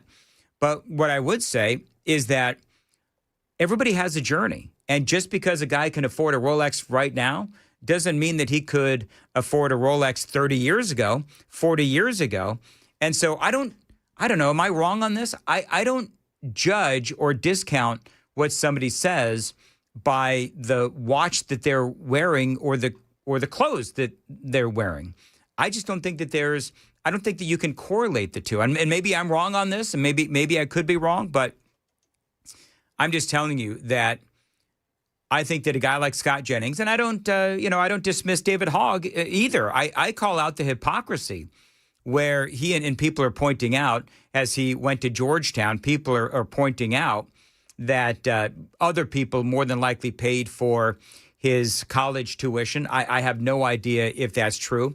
It wouldn't surprise me because I think that for David Hogg, there's a lot of people that believe that he could be one of the one of those that has a big future in politics for the Democrats. But I don't know. I don't judge people or discount what they're saying based on how fancy they're dressed, or maybe they're underdressed.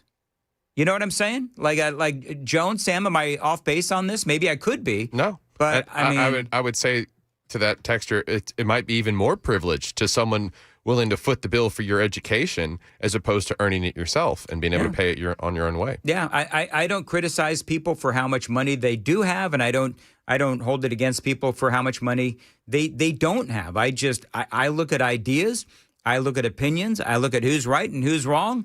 And, we judge ideas, at least in talk radio. We judge ideas and we judge arguments and debate. That's at least what I like to do. And by the way, another texter is completely right in what he said about Joan Jones.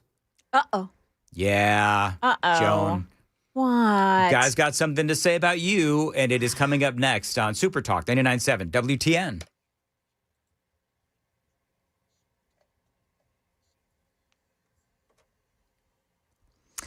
Good morning. Now 8:30. I'm Joan Jones with your top stories. A major case before the Supreme Court this morning whether President Trump's global tariffs were a gross overstep or a lawful action protected by the presidency. Legal experts say the stakes in the Trump tariffs case at the Supreme Court are staggering.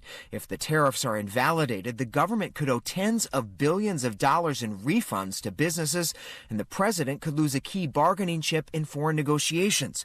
Trump argues emergency tariff power is critical to the U.S. economy, while challengers say he has exceeded his authority under federal law and the Constitution. A decision is expected early next year.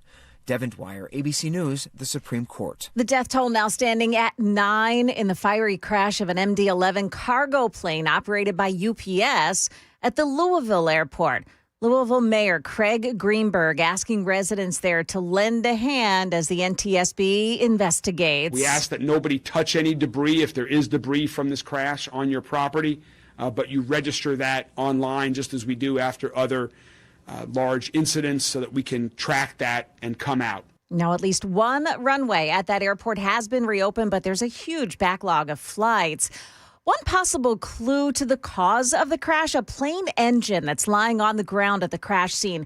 CNN reports Mary Shivo, the former Department of Transportation Inspector General, says that suggests an uncontained engine failure that would shoot out engine parts, including the spinning blades, and they can cut through the plane and cut fuel lines.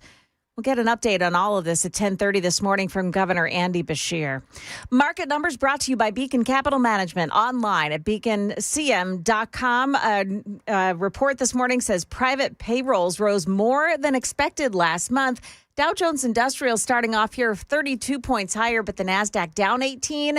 S&P is down just a fraction. That's the latest news, traffic, and weather next. I'm Joan Jones, WTN News. Thank you, Joan. 8:33, Nashville's Morning News on Super Talk. DT McCall's, a great Tennessee company. They are here for their fellow Tennesseans with great prices, great selection, value, of course, as well. I've been telling you for years about these folks. They've been helping people out for 4 generations. And if you need it, they've got it at DT McCall's. Remember, I was a customer before I was an endorser. You need indoor furniture. If you've got a room to fill, go to DT McCall's. If you need something that plugs in, they've got it. They've always got great specials going on to save you money at DT McCall's. Just go to their website. Something breaks in my house, I tell you, the first thing I do, I go to dtmccalls.com. They've always got great specials on the best brands of appliances, washer and dryer sets, dishwashers, and a whole lot more. DT McCall's, they've been at it for over 100 years with a focus on customer service. And if you buy it, they are going to deliver it for free and haul away the old stuff. You got 5 locations all across Middle Tennessee: Carthage, Cookeville, Lebanon, Lafayette, and Franklin. Always online, dtmccalls.com.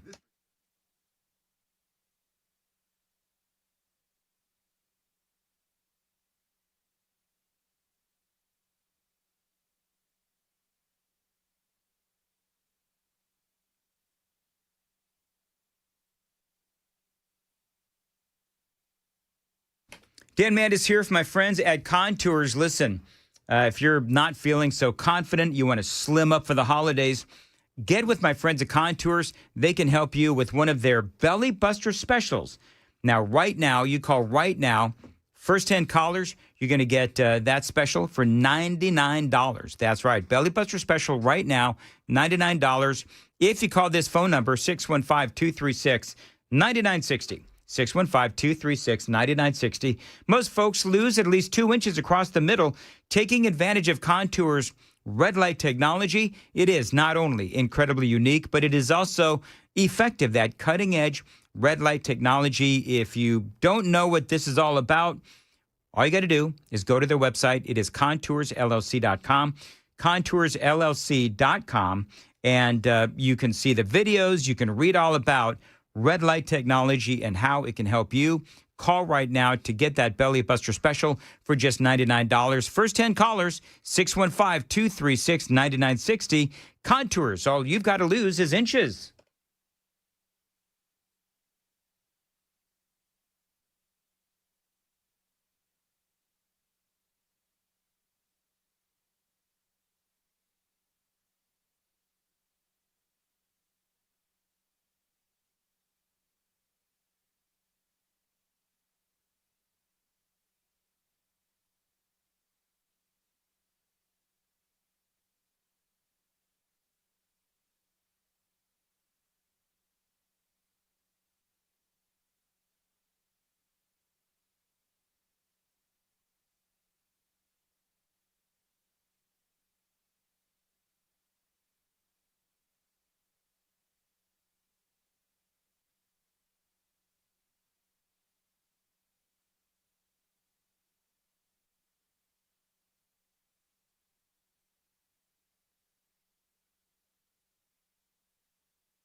of accidents this morning on 24 westbound. This is in Joelton, heading out of town, 24 west.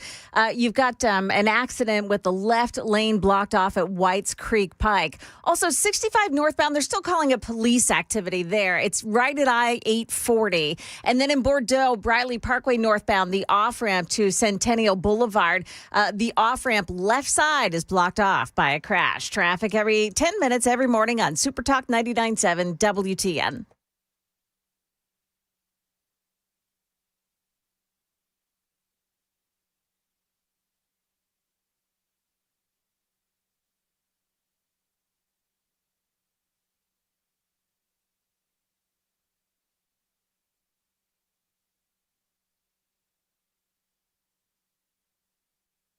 Oh, the Rolex? Yeah. Oh, sorry. 8:30. Hey, guys, you're live on the air now. Hello. 8:38, Nashville's Morning News on Super Talk. What should I do with my hands? Ask Gavin Newsom. You wearing a Rolex over there? No, I left it at home. You left your Rolex at home? Yeah. All right, very good. You ever actually seen a Rolex? I've never seen one in person. You've never seen a Rolex? And, well, I guess I might have, but I wouldn't have known. See, I'm not an expensive watch kind of guy. I'm just not. But I thought the David Hogg calling out Scott Jennings for wearing a Rolex was kind of dumb. Yeah, I agree with that. I want a Shinola watch. Those are expensive. It's like this niche little Detroit company, and those are the watches I want. No, everybody knows Shinola. Oh, yeah? Joan, you know Shinola, right? No. Sam, you guys don't know? There was a song about it. My Shinola. Oh, my goodness. This is why we can't have nice things. I'm sorry. I told Chris I'm making people mad today, and I don't really know why I'm making people mad, but whatever. Here's the thing. I couldn't trust myself to wear a nice watch. Oh, I couldn't. I would bang it into everything. Mm-hmm. Yeah. Well, you're not a watch wearer anyway. Do you wear watches? No. Yeah. Not really into the jewelry. That's why they wanted me to wear a helmet when I was a kid. Bang it into everything. Yep. Hey, way to use your head, Dan. That's exactly right. Let's see here. So a guy says this. 1303 says this. You ready? I'm ready. All I can say is, Joan, God bless you. I appreciate Dan very much, but here it comes. Somebody has to do it. You have a strong constitution. So I don't know, that is kind of like a not very nice comment about yours truly, and I don't really understand. But you know what I realized, though? Joan and I have not really been working together all that long, but I've come to realize I know when Joan Jones is done with yours truly. Do you know, you've been married for how many years? Quite a few. Okay, so you've been married too long. You'll know. There's no such thing, Dan. Oh, I'm sorry. That's right. Your wives are listening, guys. And so, but does your wife have like a little tone sometimes where you know? Okay, I don't want to get you in trouble. My wife, when she's had enough of me, her eyes get. I know this for a fact. It's more of a look. The glaze over. Thank you, Joan. Yeah. It's the glaze over. Yeah. It's the glaze over, and she has a particular tone about her when I can tell that she's done. Do you know what that sounds like, Chris? Do you know what my wife's tone sounds like when she's over me? It sounds like this. Uh-huh. Do you hear that? Let me do it again? Very quick. Yeah, real quick. Uh-huh. You know what that is? That is Joan Jones. Uh-huh. Me. Uh-huh. Me. Uh-huh. That cuts deeper to the core than a well, Dan. It does. I'm being uh-huh by Joan Jones. Uh-huh. There you go. Uh-huh. Uh-huh. I got a lot of them. Joan and I were talking. What were we talking about, Joan? I don't even know. And then I could just Dollywood. We talk about Dollywood, and you started singing the song. Yeah. Did I? I didn't sing a song. What did I sing? I didn't sing a Dollywood song. Yes, you did. It's just a Hollywood song, but you replace it yeah. with Dollywood. When Joan said she feels bad for the people around you when you do that. You were singing. Everybody saw you dancing as well on the YouTube stream. Uh-huh. One of the reasons to like and subscribe. You know what? I forgot I did that, actually. Moves by Mandis. Moves by Mandis. White man overbite. Whole thing. Totally off rhythm the whole time. I actually, you know what? I had forgotten that I sang, Joan. So, Joan, if you need to, When I sing, you go right on ahead. Okay. But we have listeners. You know what I'm saying? Mm-hmm. Yeah. Oh wait, no. Should I say? Uh-huh. Is that the Mandis version? Mm-hmm. Mm-hmm. Uh-huh. Mm-hmm. Shut up. Anyway, moving right along. How was the game last night? The game was awesome. I'm so proud of the boys, all of them, top to bottom. I could list the whole team, but the kids did great. Vinny, Lucas, Brooks, Colton, Gabriel. We had a squad. Cal,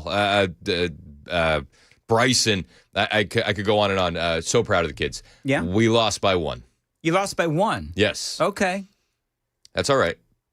We had. What was the final score? It was 10-9. 10-9. 10-9. We had played this team 2 other times. Mm-hmm. The first time we played them in the beginning of the year, we got the brakes beaten off us.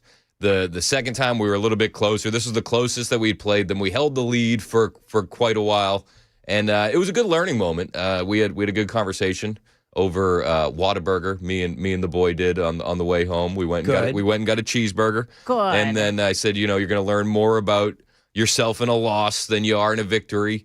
And I gave him the motivational speech, and I was proud of him, man. He hit a couple times and played great at catcher. The whole team played great.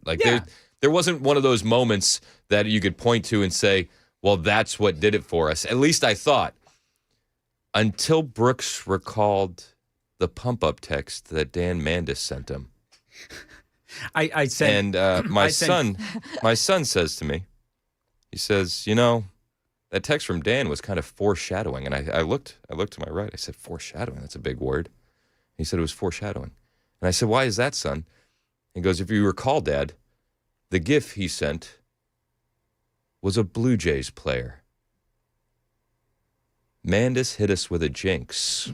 Oh, the jinx. Yeah, because it's a Blue Jays player. It's a GIF, and it says, let's go, baby. And I said, good luck. And I said, and I'm quoting Chris Hand. And what happened in the World Series, Dan?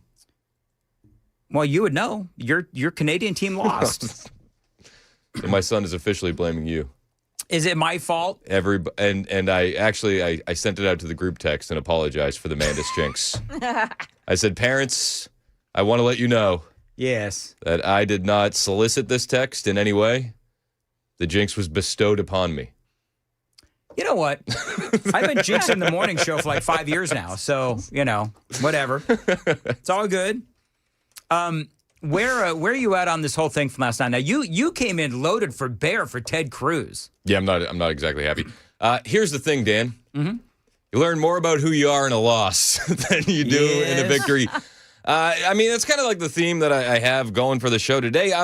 I think that this needs to be the wake-up call for conservatives, Republicans, the GOP, and I pray that it is. Yet I open up Twitter this morning, and Ted Cruz, who is one of the most important Republican senators we have, yes, he's still bellyaching over Tucker Carlson interviewing Nick Fuentes. I didn't see that, but just stop it, Ted. And dude, I'm sorry, not a lot of people know who Nick Fuentes is. You're breathing more oxygen into this fire. If you're really upset, don't acknowledge it. Move on. Can I ask you a question, too? So who gives a crap who Tucker Carlson talks Honestly, thank you. Yeah, who cares? Freedom of speech. You can be mad about it, but also, where was the same energy when Patrick Bet-David interviewed Nick Fuentes a couple weeks ago? Mm-hmm. Where was the same energy when Candace Owens interviewed Nick Fuentes some months ago? It wasn't there. I think the Nick Fuentes, Tucker Carlson stuff is completely overblown. And when you breathe that oxygen into it, people are going to go watch the interview and then they're going to go, he's upset about this? Right. Because it was kind of a milquetoast interview. It wasn't. I didn't watch it. So. It wasn't super hardcore in any kind of way. Well, I think if you are focused on an interview that Tucker did, who is not a politician, he is not an elected official, and literally Tucker Carlson's job right now is to get clicks. That's it. And so, congratulations, Ted. You did. This is what you said. He brought new oxygen to that interview, and I don't know if anybody cares. And he's still doing it. Like the day after a huge election loss, we are less than a year away from midterms. Yep. We can start to say that the momentum that we had a year ago it feels like it's dissipating, and we need to work even harder as conservatives.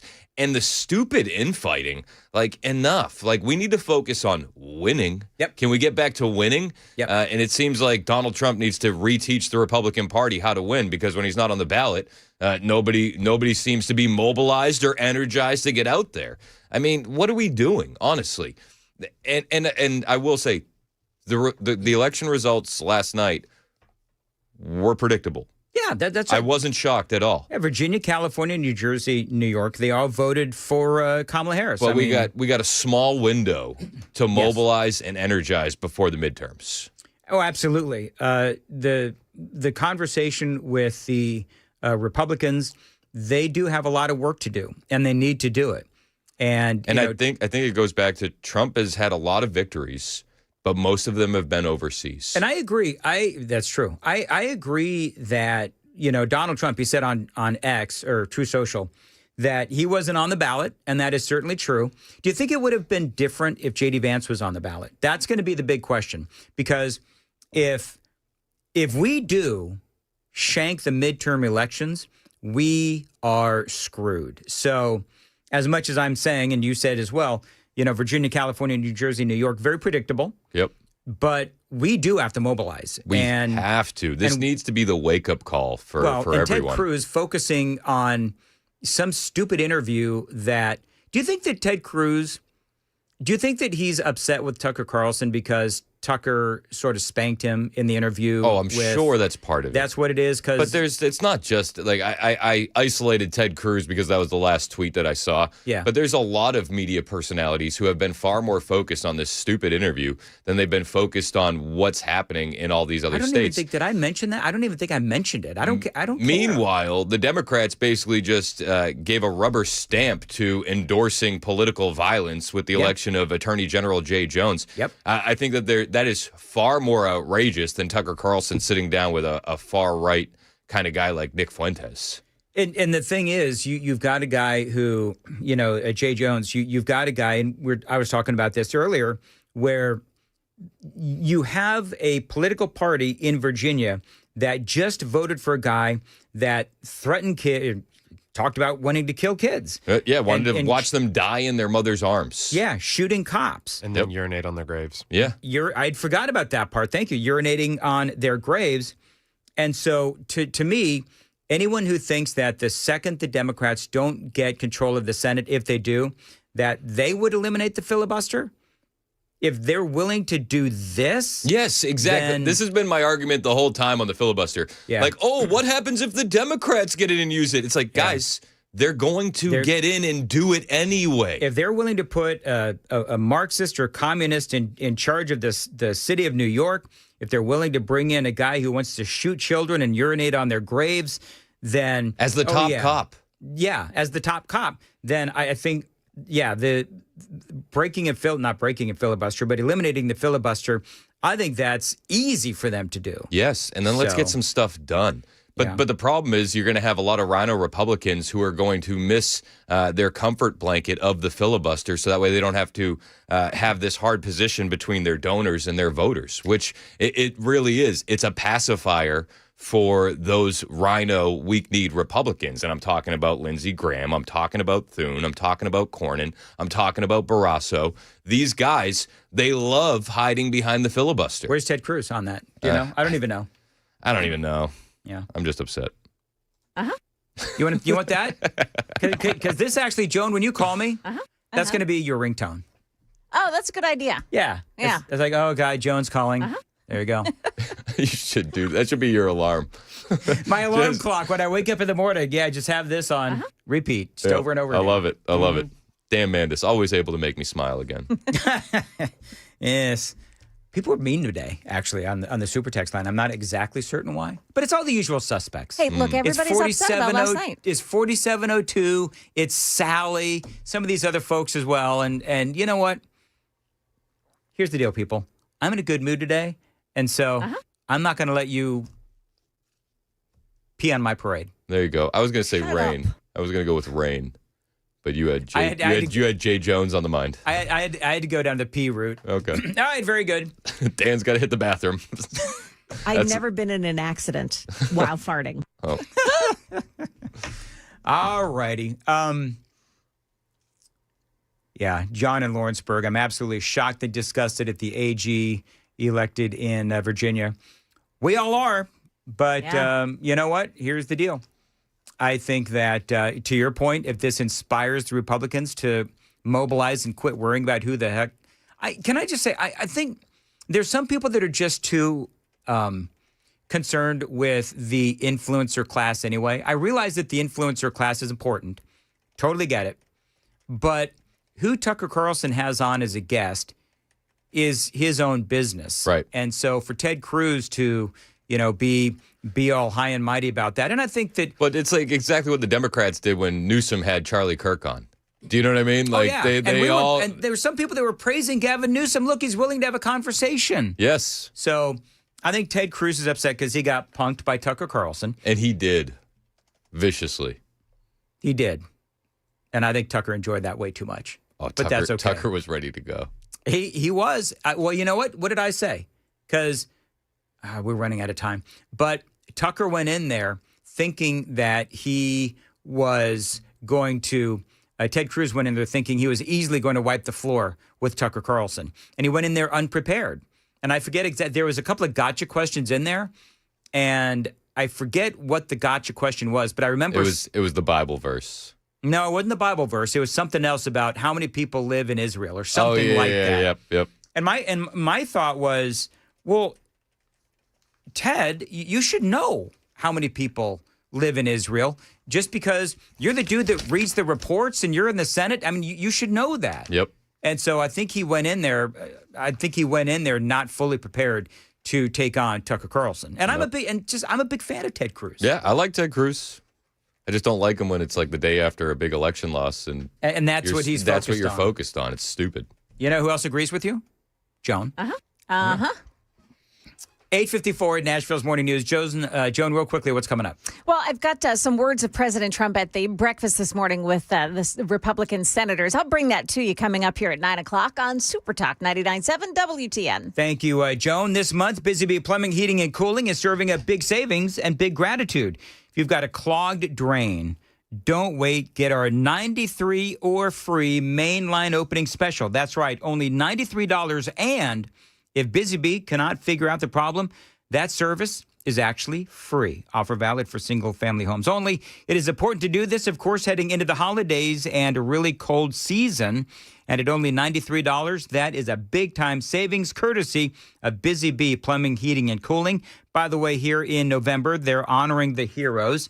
One veteran will win a 50-gallon water heater with expansion tank and installation. Just send us a photo in uniform to enter, and the winner will be announced on Veterans Day, November 11th.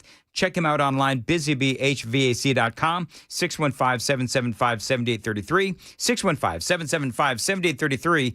Busy Bee Plumbing, Heating, and Cooling, where comfort meets care.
8:58, Nashville's Morning News on Super Talk 99.7. Joan, I thought my Shinola joke was really funny.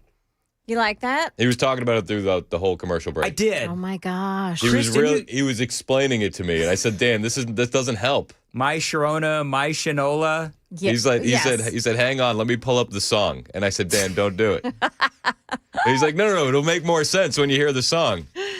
I said, I know the song, Dan. He goes, wait, and he pulled it up. See, when he gets focused on these things, you know? You know what? I do. I do, because in my head, I think it is the funniest damn thing I have heard all day. And everybody listening is going to have that song stuck in their head for the remainder of the day. And everybody just groans. Like Tony Romo on a football broadcast. Do you want to play that again so that way your stream gets taken down real quick? No, I don't. Okay. I'm still, my whole weekly average is going to be gone now. Oh, yeah. Because of that. I'm nipping at your heels, Mandis. Listen. There you go. Wait, am I going to get pulled off for this? Yeah, make sure you play it on the stream. Pull it down. Make sure you play it on the stream. Anyway, whatever. It's all good. I'm pretty much done with this broadcast, as a matter of fact. So, but it's not done with you. There's still 1 minute to go. No, it's 59, 57, 58, 59. I'm done. What do you got? Radio excellence counting down. We're going to talk about the election results last night. We'll talk about the wake-up call that the GOP needs and more. All right, coming up, Joan Jones.